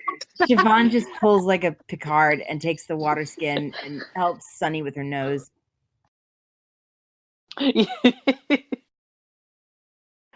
Roll me. Can Cree help? Yes, of Yeah, course. you can roll. Yeah, both of you, as you help Sunny with getting, with pouring some of the water. I want you to roll me. Give me a moment. I need to find the thing that I need because I'm derping. I am majorly derping. I want you to roll me acrobatics. Acrobatics? I don't think like animal handling. Well, yeah, animal hand. Well, let's do both, and depending on how well your animal handling is. That's an 18 to acrobatics for Siobhan. And I got a 22 in acrobatics. Okay. an 18 in animal handling. Also another 18 in animal handling.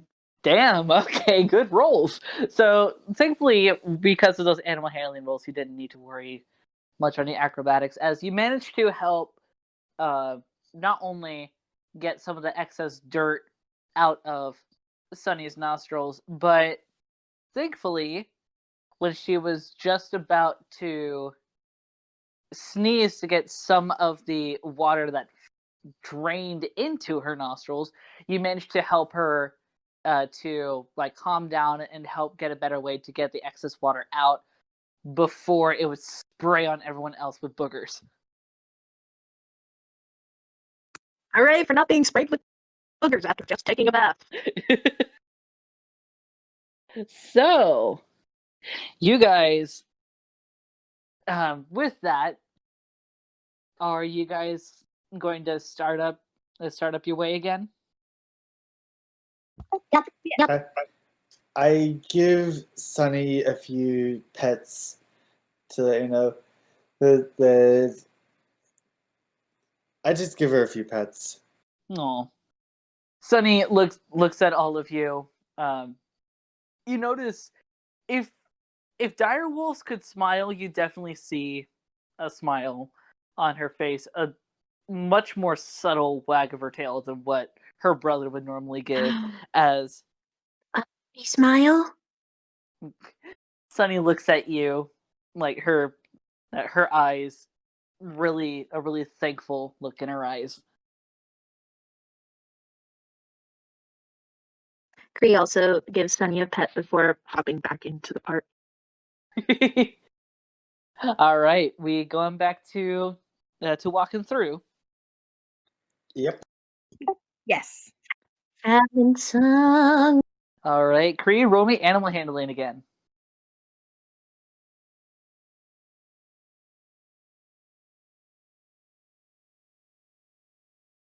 16? You're good. As you give a call to Moon that it's time to go, he does a little slow trot again as all of you continue to make your way. A few hours pass as you go down the path that the oracle from the Highland Smithshire, Coagal, told you to go. As you, Shimon, can take this time to do a short rest and attune yourself to your items if you so wish. Yeah, that sounds perfect. Thank you. And While they're traveling, at some point in time, Cree starts to hum kind of softly. Just random little tunes. She doesn't sing outright, but she does start to hum.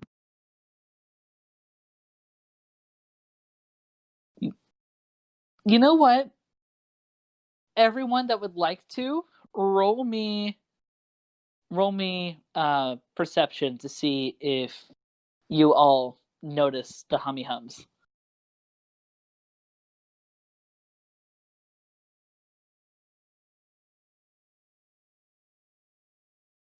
Silence fell over the party. 8. Dirty 15. 20. 15, and I think I heard Yelga say dirty 20. That would be correct. All right, so everyone except for Siobhan, since you got an 8. I'm too busy playing with my pretty knives. Yeah. Yeah, you're a little busy with that, and the shine on the blade, it's really nice. The rest of you notice the tune that Kree is humming. Yorgia attempts to like hum along.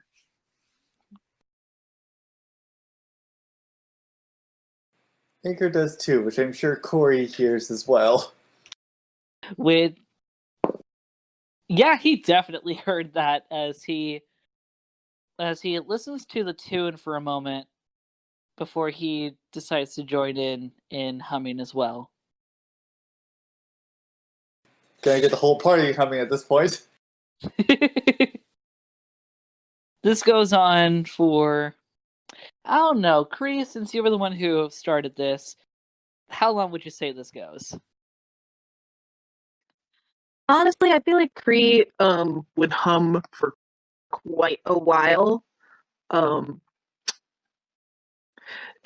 If she notices everybody else humming along with her, she might hum a little louder and pick like a specific tune to hum for a little while. But like, I want to say like she probably hums for maybe a good hour or two, just humming little random tunes that come to her head or songs that she knows. Fair enough. As all of you go into this rather sweet little bonding moment, all of you, or mostly all of you, humming along, and Sunny and Moon ending up walking in time with the beat of these songs that you guys do. Eventually, you come across a in the horizon.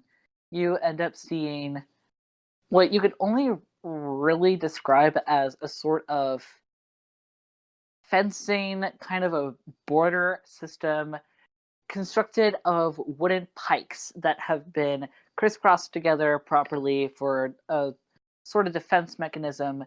The center of this little of this wall that you first see, an opening to the inside, a rather large but crudely made set of double doors, about double the size, double the height of the pikes standing there.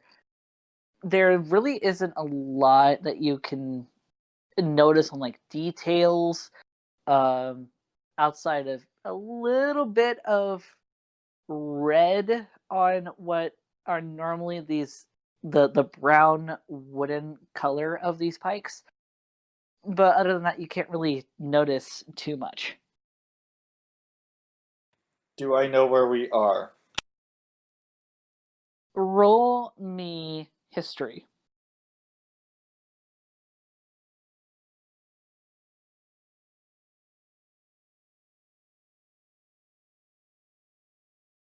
No, I don't. Oh, did you roll a 1? I rolled a 4. You're really not sure where you are.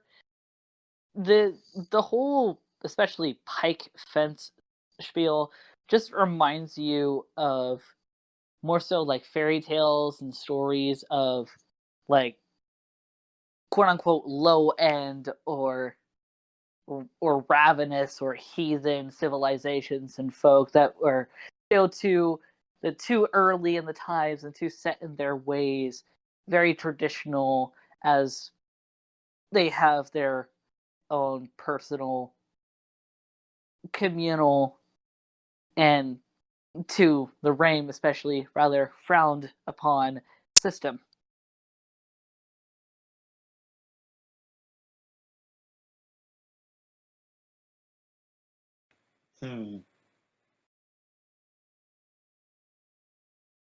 As all of you continue to make your way forward, there's a figure that you notice that comes out from in between the large doors as all of you, I would like to roll investigation as you begin to focus on this figure. You said perception? Yes. I thought you said Yeah, you said investigation. investigation. I could have Yeah. sworn I said perception. Nope. Oh, you said investigation. That was a derpy derp. Well, that's a natural 20. I got a 23. Oh snap! Nice. I got I got a 20. a 12. I got a 17. I got a rock.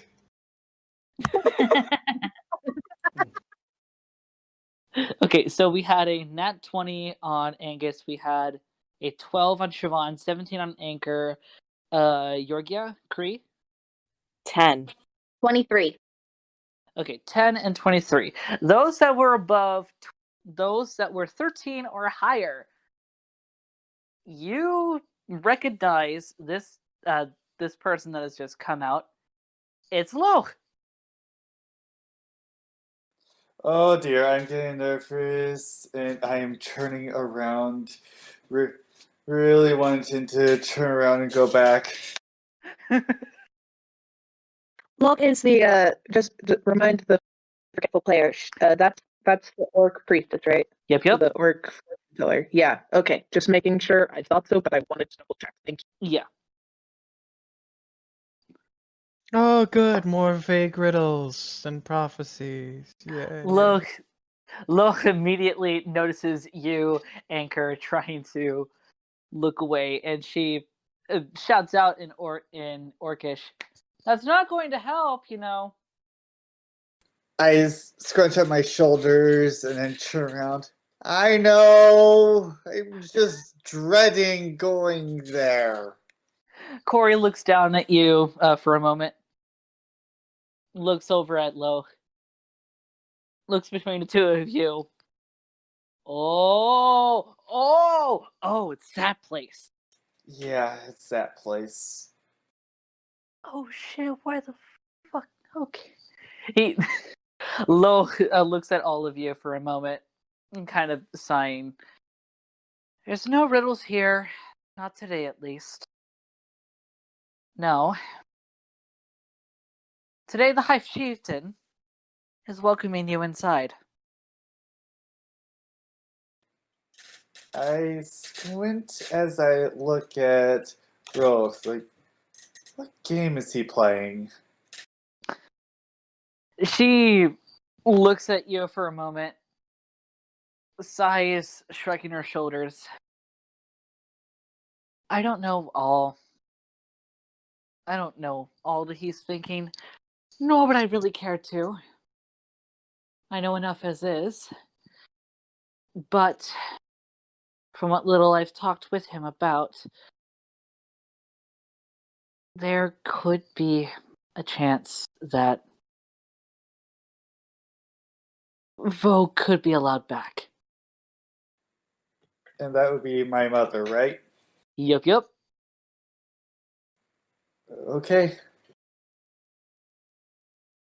As she looks behind her for a moment, as you notice that one of the doors is still just the faintest bit ajar. She calls out something in Orcish again as the doors just open fully behind her. Come then. Postos wants to meet you. And it'd be wise that all of you maybe straighten up a little bit. And probably get him off of your shoulders, too. Alright, Corey, I'm gonna set you down. Okay. I lower down so that Corey can jump off. He does a cute little hop, getting back on his feet.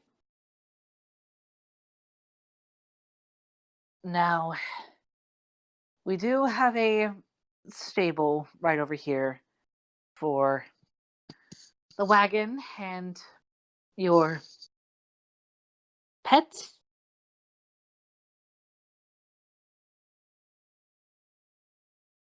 Valiant steeds, clearly. Valiant steeds.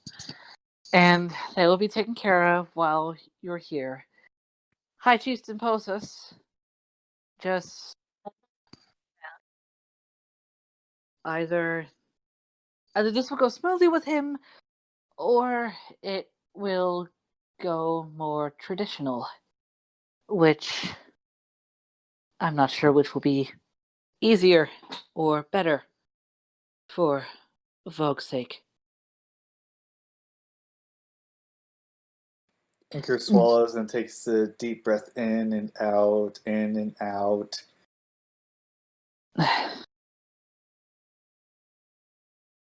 Bree walks over to Ankor and gives him a little pat on his hand.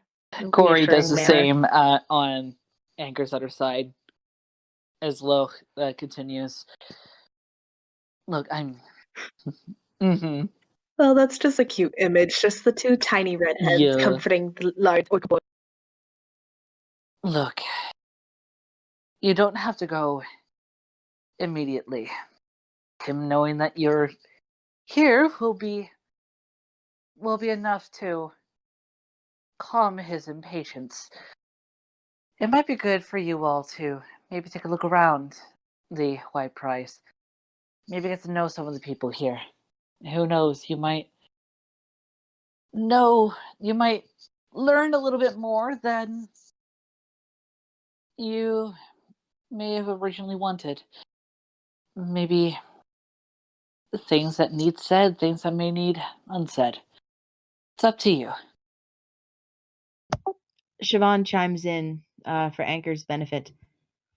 Whatever we face, we'll face it together, like we always do. No, this is my problem. Corey just immediately looks at you. Hey? Well, it is yours too. It's all of ours, though. But it involves my family. But given what all of us have dealt with together, frankly, I would say Siobhan, especially. I don't know about the rest of you guys, but wouldn't you count them as family too? Well, yeah, but would they count my family as theirs? I mean, if this is a chance to let not only your mom back, but give a place for your dad, then maybe if we have more numbers for whatever this Poso Sky has planned, then maybe all of us will be okay.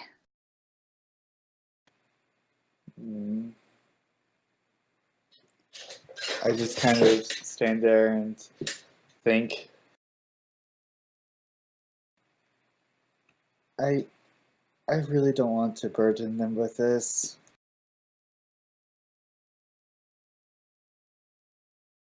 Lo kind of ponders for a moment.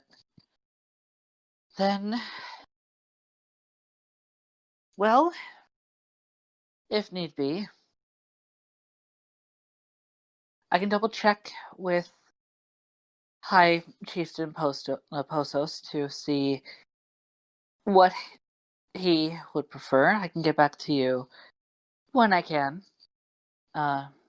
See if he would prefer the entire group or if he's okay with you limiting your numbers. Would that be acceptable? Ankor thinks for a moment and then just shakes his head. No, all of us is fine. Okay. She kind of ponders for a moment, looks around.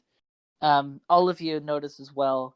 While you guys have been conversing, there have been a few occasional orcs that have been walking through, doing a few of their chores. You see a few kids happily going around playing ball. Some of them kicking the ball, some of them tossing. You see also one uh, one young-ish orc, about early adult, uh, using a sword and just whacking at a dummy just mercilessly. Is the person whacking at the dummy with the sword doing it correctly? Yes, they have a technique going. Ooh, does Siobhan know this technique? Roll me. No, actually, no, I don't want you to roll this. It's not really one that you know. You remember hearing a little bit of it from someone in the guard. There was talk of traditional fighting techniques among some of the reservations that you know of. So, unfortunately, none of these traditional techniques have ever been used in modern Malek combat. Siobhan makes a mental note to learn it before they leave. Okay. I will tell you a little bit about that later. The rest of you, what are y'all doing? Keeping my. Oh, I'm trying to keep my back straight, but the nervous look on me is clear. I'm following Ankor's lead. I suppose I don't know the customs here.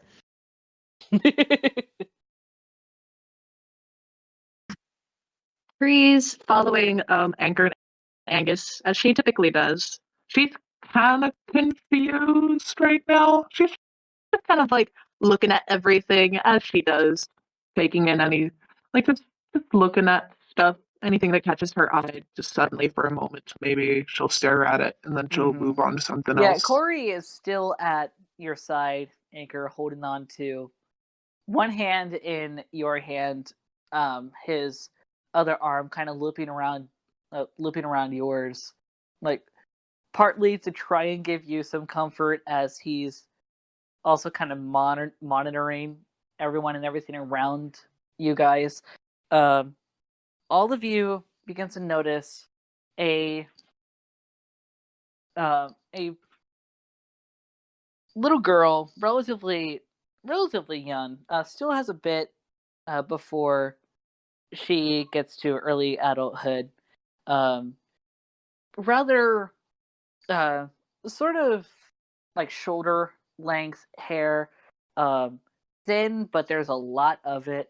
Her tusks still kind of small, but not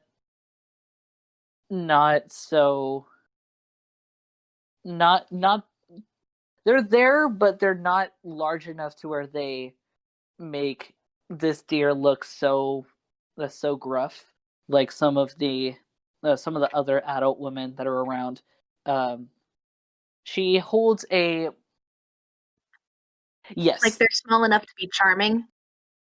She's carrying a ball in her hands as she's walking around looking for someone to play with before she sees you guys all being accompanied by Lo. Oh, hi, Priestess Lo! That she says as she just rushes over to her before seeing all of you. Oh, hi! Is this girl? How tall is this girl? About 4'11". So Just shorter by than me. just Got by it. a little bit. Hi. She looks at you for a moment, Anchor. Looks back to Lo.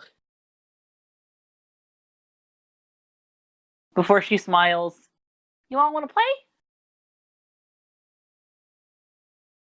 In fluent Orcish, I say, I'm not sure that we have the time right now, but perhaps later.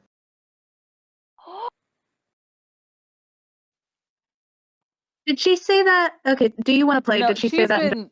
she's been speaking in common, but as soon as she hears you talking Orcish, Angus, that she's just gasping, her eyes widen, glistening before she looks at Lo, saying in Orcish, "Oh, the short boy knows us."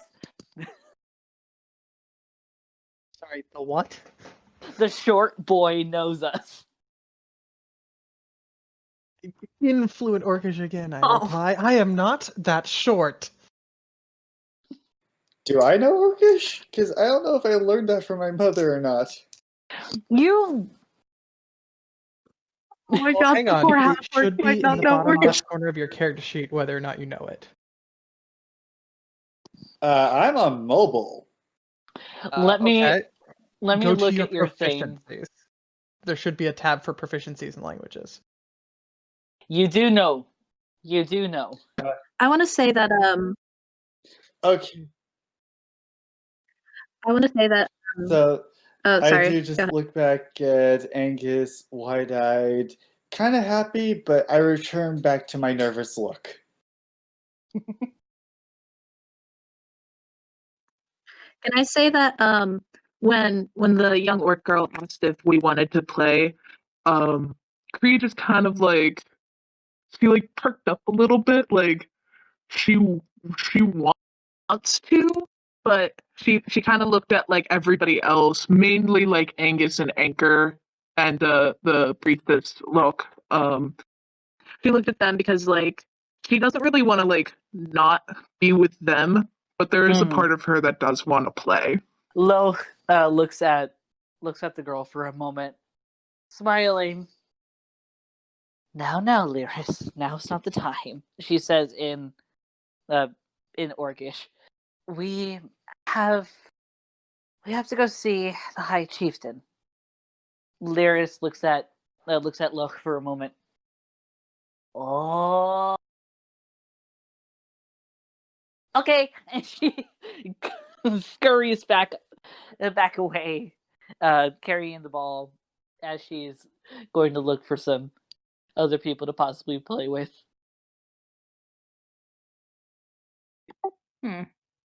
She seems sweet. Mm-hmm. She is. Lyris Kree watched her go a little sad that she didn't have the chance to play. has still yet to be put under any training. I would say she's lucky.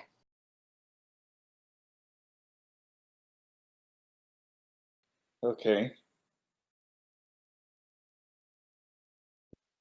Training? Here in the White Prize, well, we're primarily trained in fighting and survival, as she gestures to the person that has now gone to another dummy that he is just desecrating. Everyone learns it both for tradition and for survival. The White Prize is self-sustaining, and we do well enough, but there are some things that even exports or tradition can't really supply or ensure. And unfortunately, one of the things that we cannot ensure is the safety of tolerance. That's still something that I struggle with, even with Posos.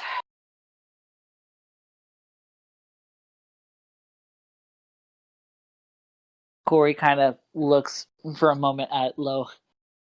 So, what you're saying is Posos is a douchebag. Lo, I never would I say that, as much as I would like to. He is just. Some people are set in their ways. Some people feel that that is best to ensure the safety of our culture. As much as I can understand it. At this, um, at this, Cree does get like a little uncomfortable. She's gonna try and hide it though. Like she's not gonna. Yeah, it just the talk of like tradition and like keeping the culture and stuff. Kind of like she shrinks a bit. Lo kind of goes silent a little bit. I'm talking too much. Let's keep going. Ankor just nods. Corey nods as well. As all of you make your way farther forward,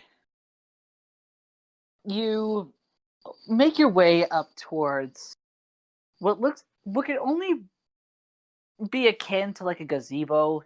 It's nice and ornate, a lot of vines and also carved designs are on the pillars that hold up the roof, as you see a makeshift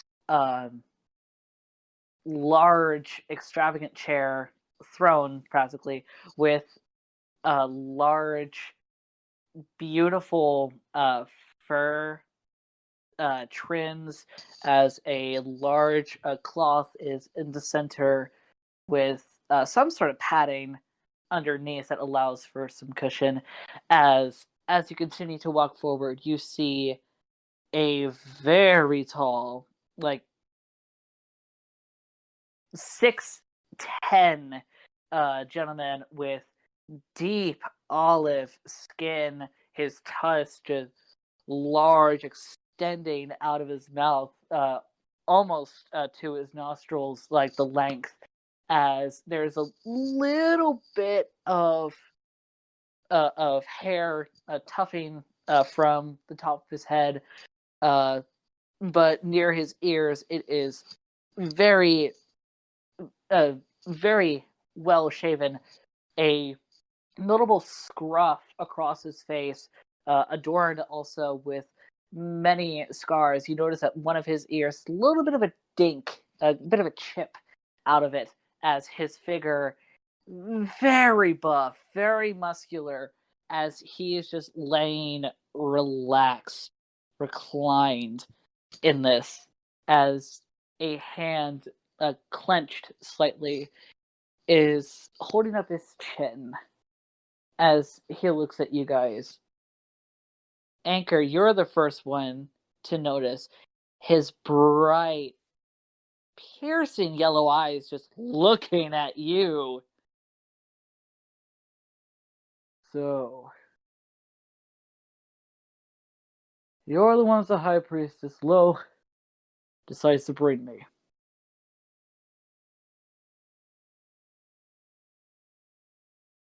Were you expecting us?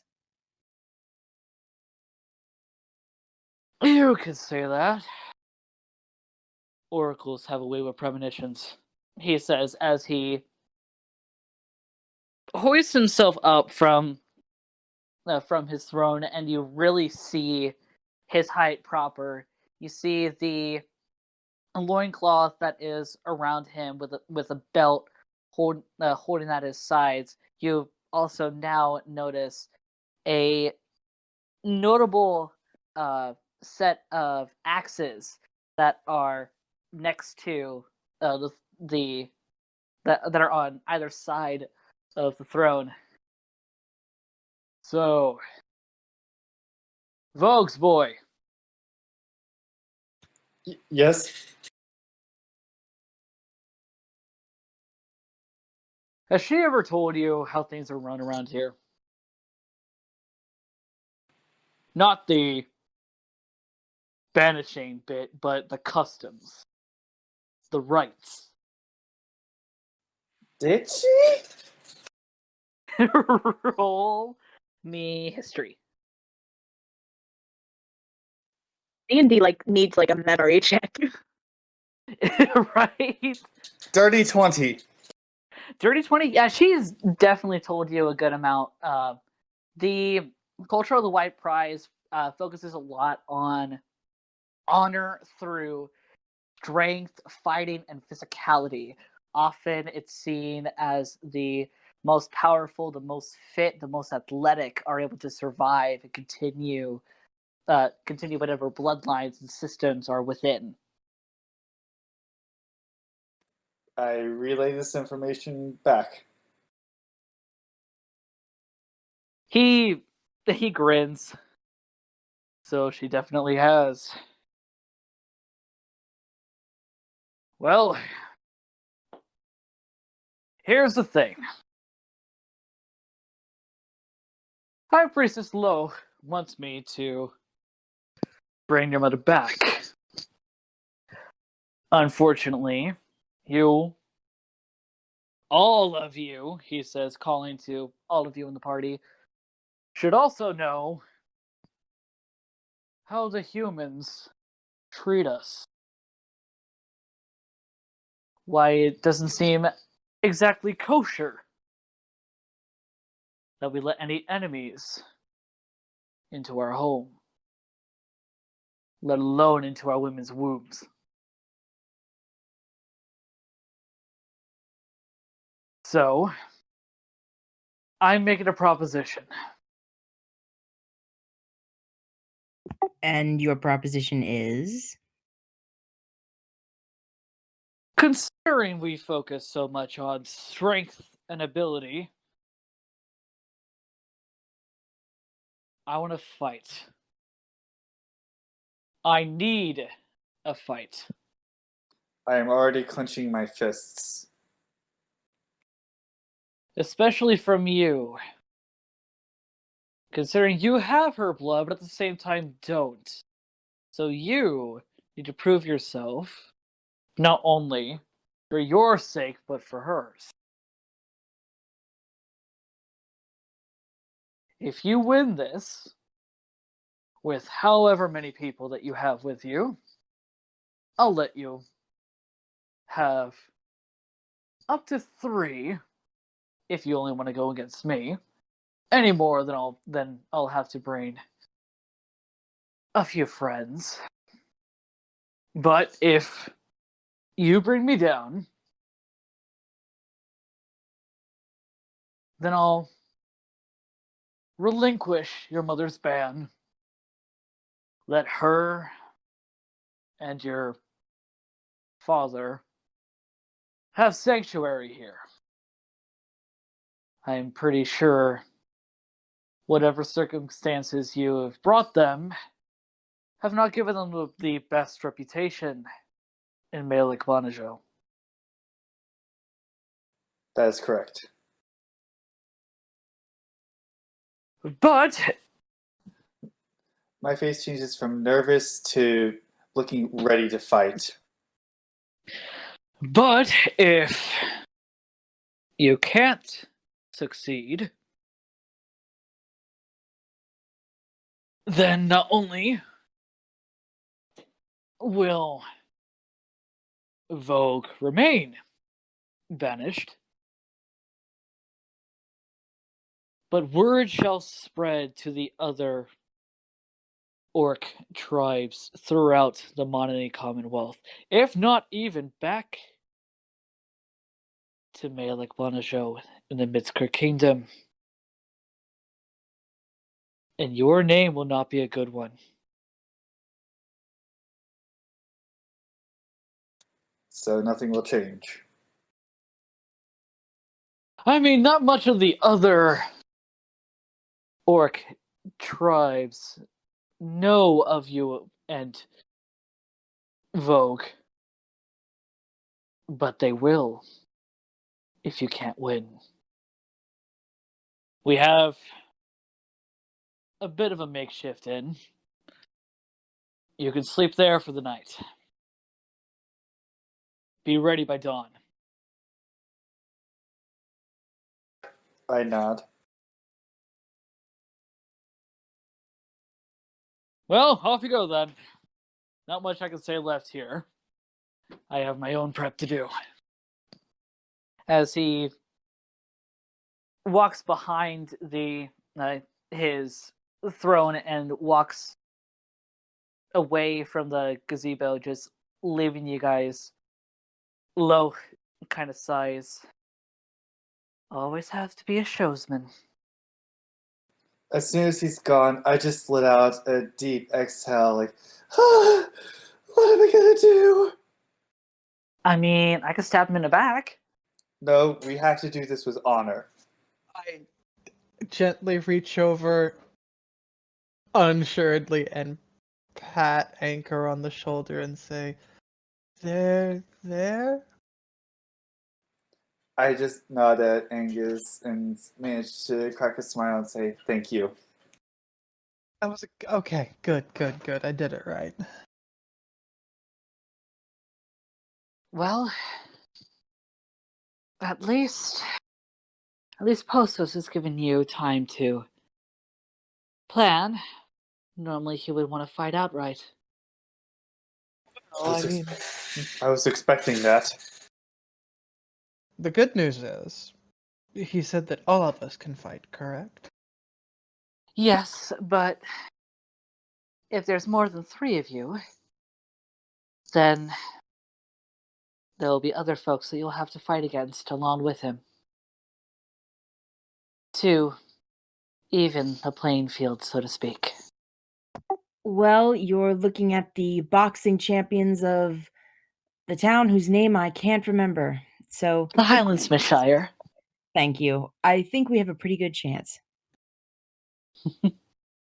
Fair enough.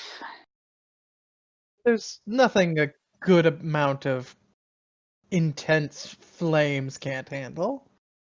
Exactly. What are the parameters for the fight? What are the rules? What can and can't we use?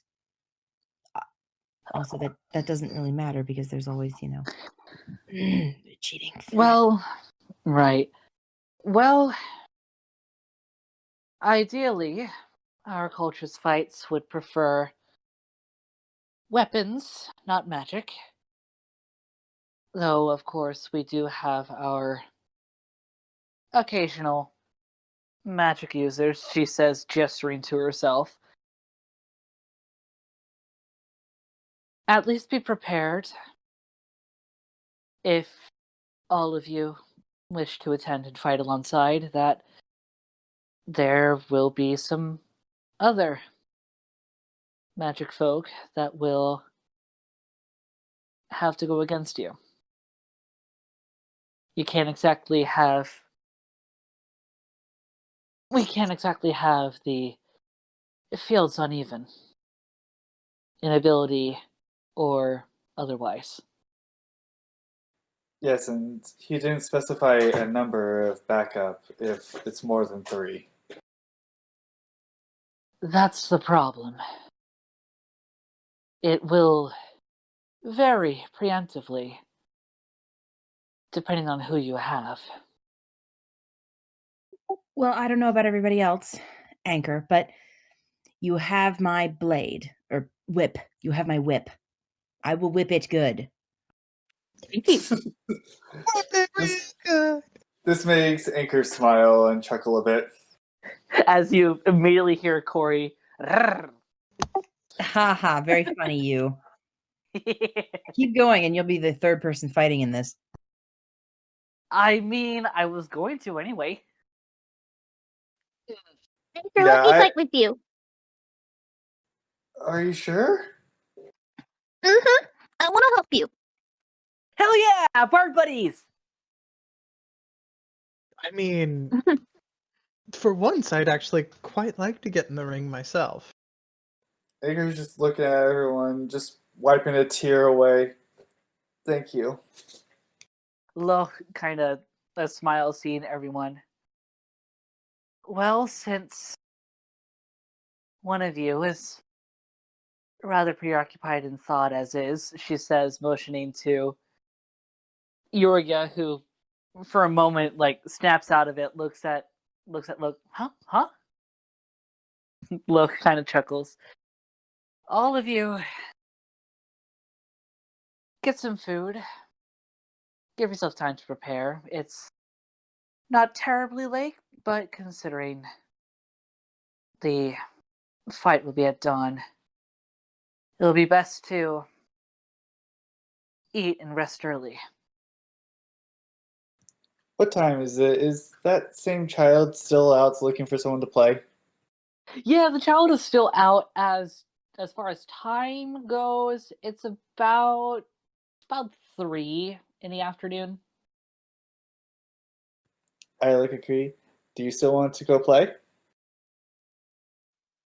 I want to go play. Well, go ahead. He kind of like he takes a few steps, like looks back just to make like absolutely sure that it's okay.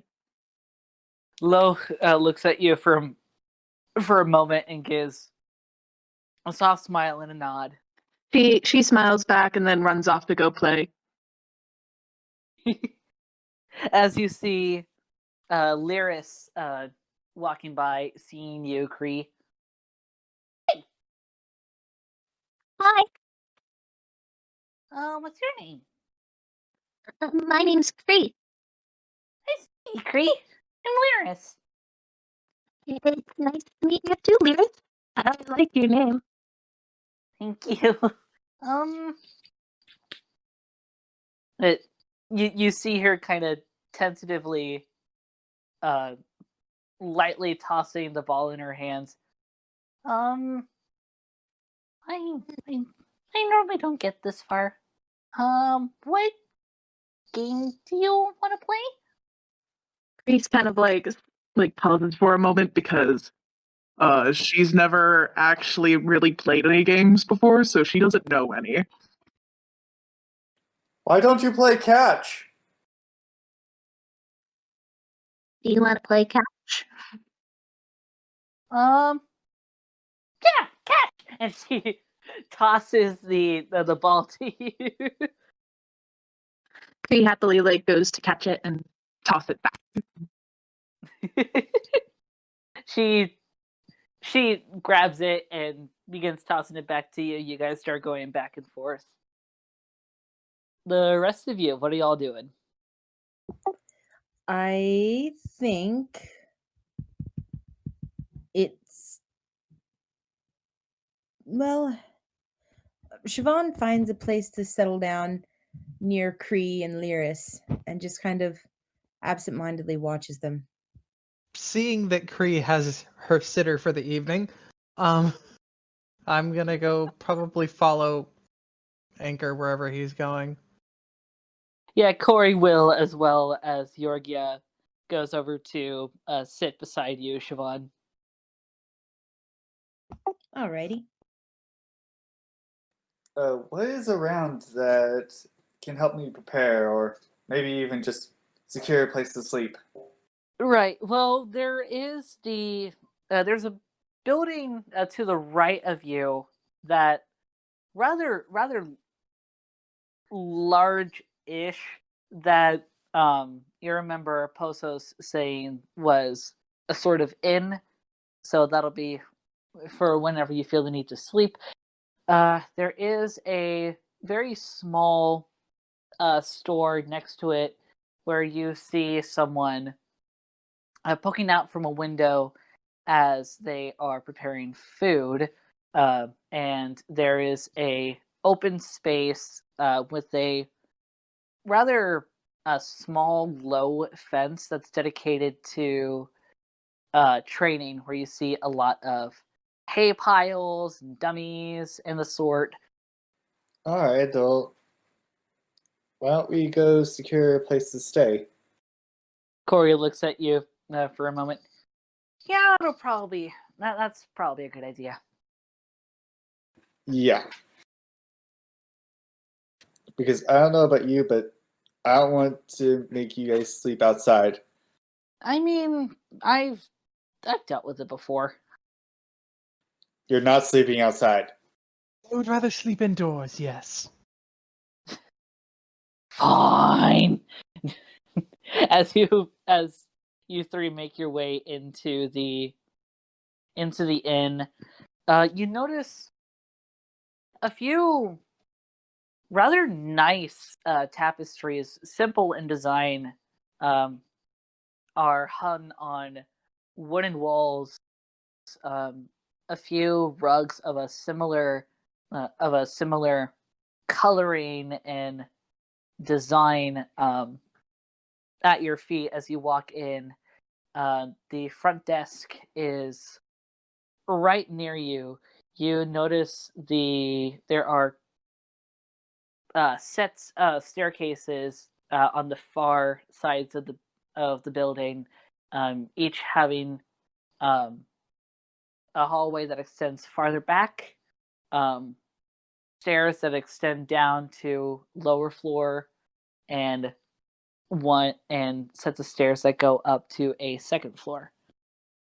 The person at the desk is currently kind of messing with some crudely made paper and pen, as they seem kind of stuck in a certain headspace for a moment before they look up for a moment from what they're writing, kind of a bit angry at the fact that that their writing utensil has just decided to stop working.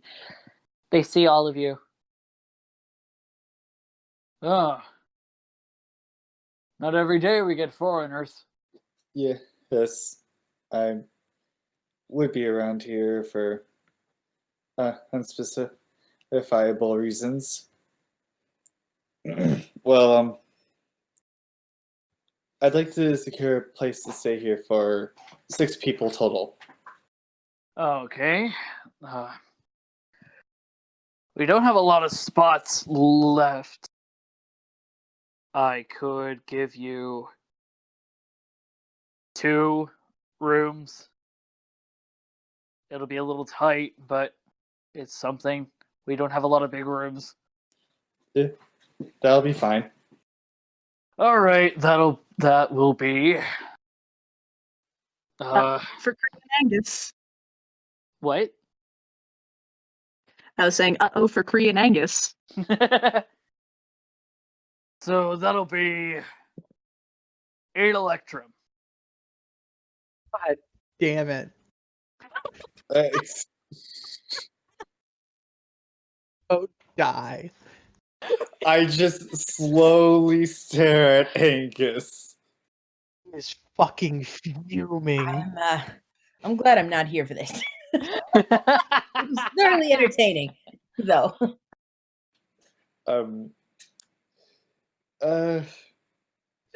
you spend gold? Yeah, I can. I have enough change for a gold. Well, actually, wait. I would need 2 gold because it takes 5 electrum for 1 gold. Okay. Wait, electrum is worth more than silver? Oh, yeah. Yeah, so Yeah, it is. electrum is equal to 1 electrum is equal to 5 silver pieces. So I slightly derped on that. So 8 electrum would be 8 electrum would be like 40 pieces of silver. Okay, so 1 electrum is 5 silver. Yes. Okay. Alright.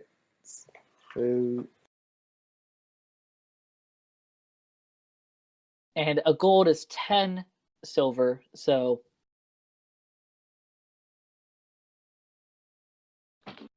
we'll do the math later.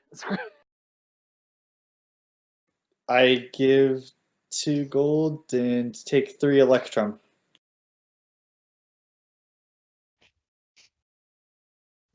Sounds right.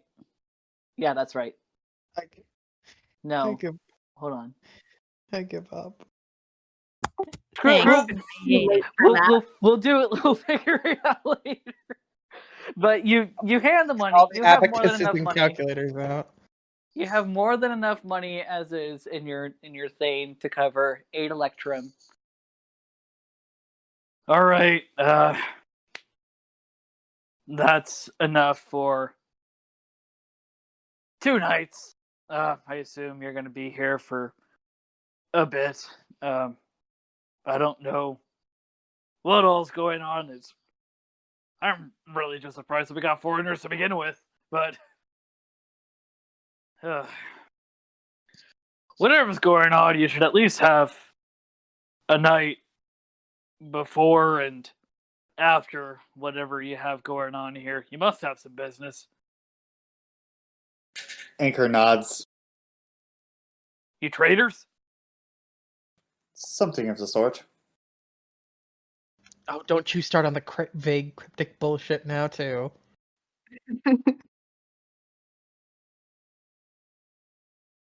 Well, here on to personal business. Alright.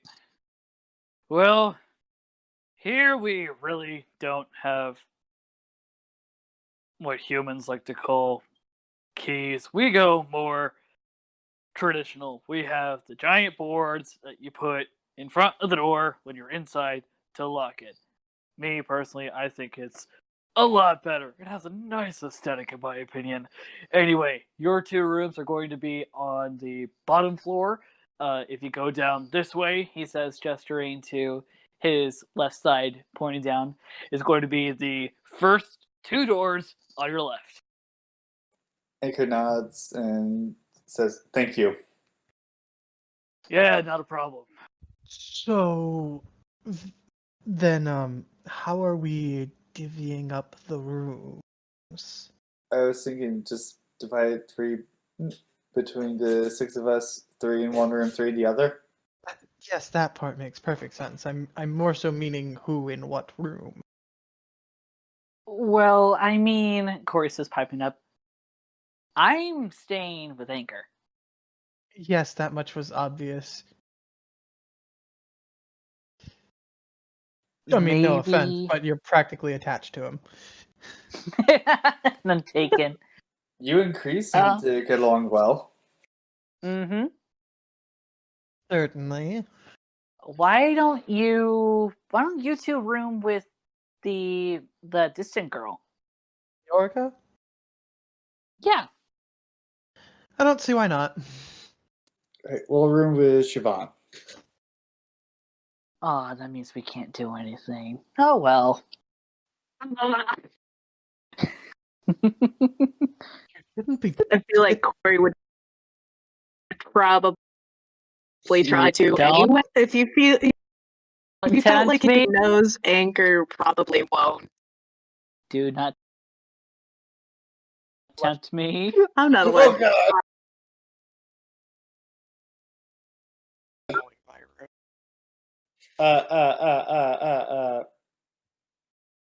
Just hops and grabs you, just tackling you down onto the floor as he goes, "Mind you!" Again with taking me to the floor. Would you rather it be the bed? I say nothing. From very far off in the distance, you hear, as almost as if it was on the wind, "Get a room." I mean, they technically did. Corey lets go as he gets back onto his feet, pulling you up. Ankor. Okay. Well, I mean, we could practice a little bit, or we could make food, settle down. We got a lot going tomorrow. Yeah. Corey already wants to get married. Dang, he moves quick. Well, we have known each other for a while. Yeah, only but since he's only been boyfriends childhood. for like a day. Time is irrelevant. Time is relative. It's irrelevant. I swear to God, if you don't both go to your room and be quiet, I don't know what I'll do, but it won't be pleasant. Okay, so I guess who wants food? who wants to practice? Who wants to, I don't know, spar or whatever? Who wants to do music, whatever? Who wants to join Siobhan and the others? Who wants to do what? Bree's still outside playing. I would like to She's having a share. grand old time. With her till it's technically still with them. Mm-hmm. Yeah, Corey's kind of primarily saying this to Ankor and Angus. I don't know, something to maybe end the session on. Why don't we go train? That sounds fine. Sound good to you, Ankor? Sounds good to me. All right.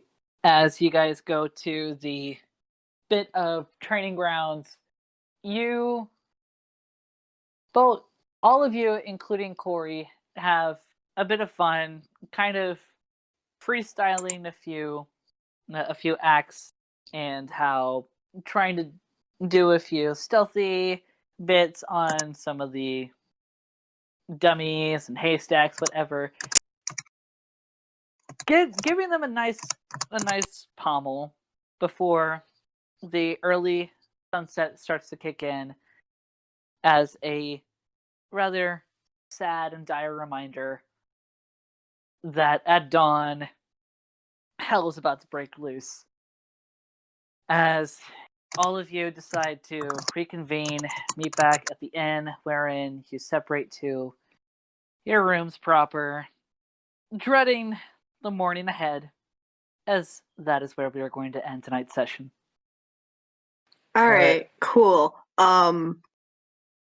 Dismiss So Greg. we're not gonna do this tonight, obviously, because Robin's dying. But Yeah. just are we gonna like do anything with the whole like Yorga Robin Kree or Yorga Angus Kree situation? I would say I will throw that out there on a later day. Like double check with M and the others, see if they're okay with that. I would love for that to be a thing, but I don't want to force them. Figure out that. I mean, at the very least, Kree, like my plan was to have Kree just be like, turn Yorga around, like, do not look. You are not allowed.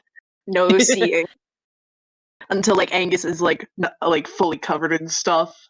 Right. And then she'd probably just like, I mean, she still probably just crawls into bed in all of her clothes because she doesn't have pajamas. But like, Right. I'm sorry. so your like eyes Kree look wouldn't be complicated. too worried about herself, but like she'd be worried about Angus. Yeah.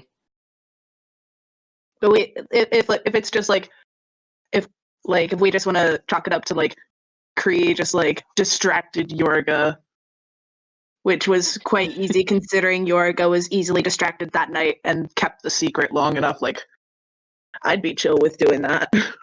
Yeah. I mean, if that's how we want to do it, that's fine. I don't mind doing like a whole thing. It really depends on what M wants.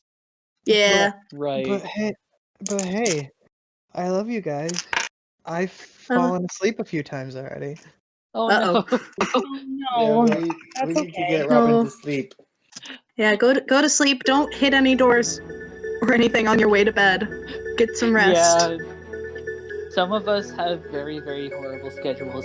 As that shall wrap up tonight's episode. This has been Tyler, M, Robin, who is a sleepy mouse, Austin, Valkyrie, and Melissa. Hope you all enjoyed, and we will see you next time.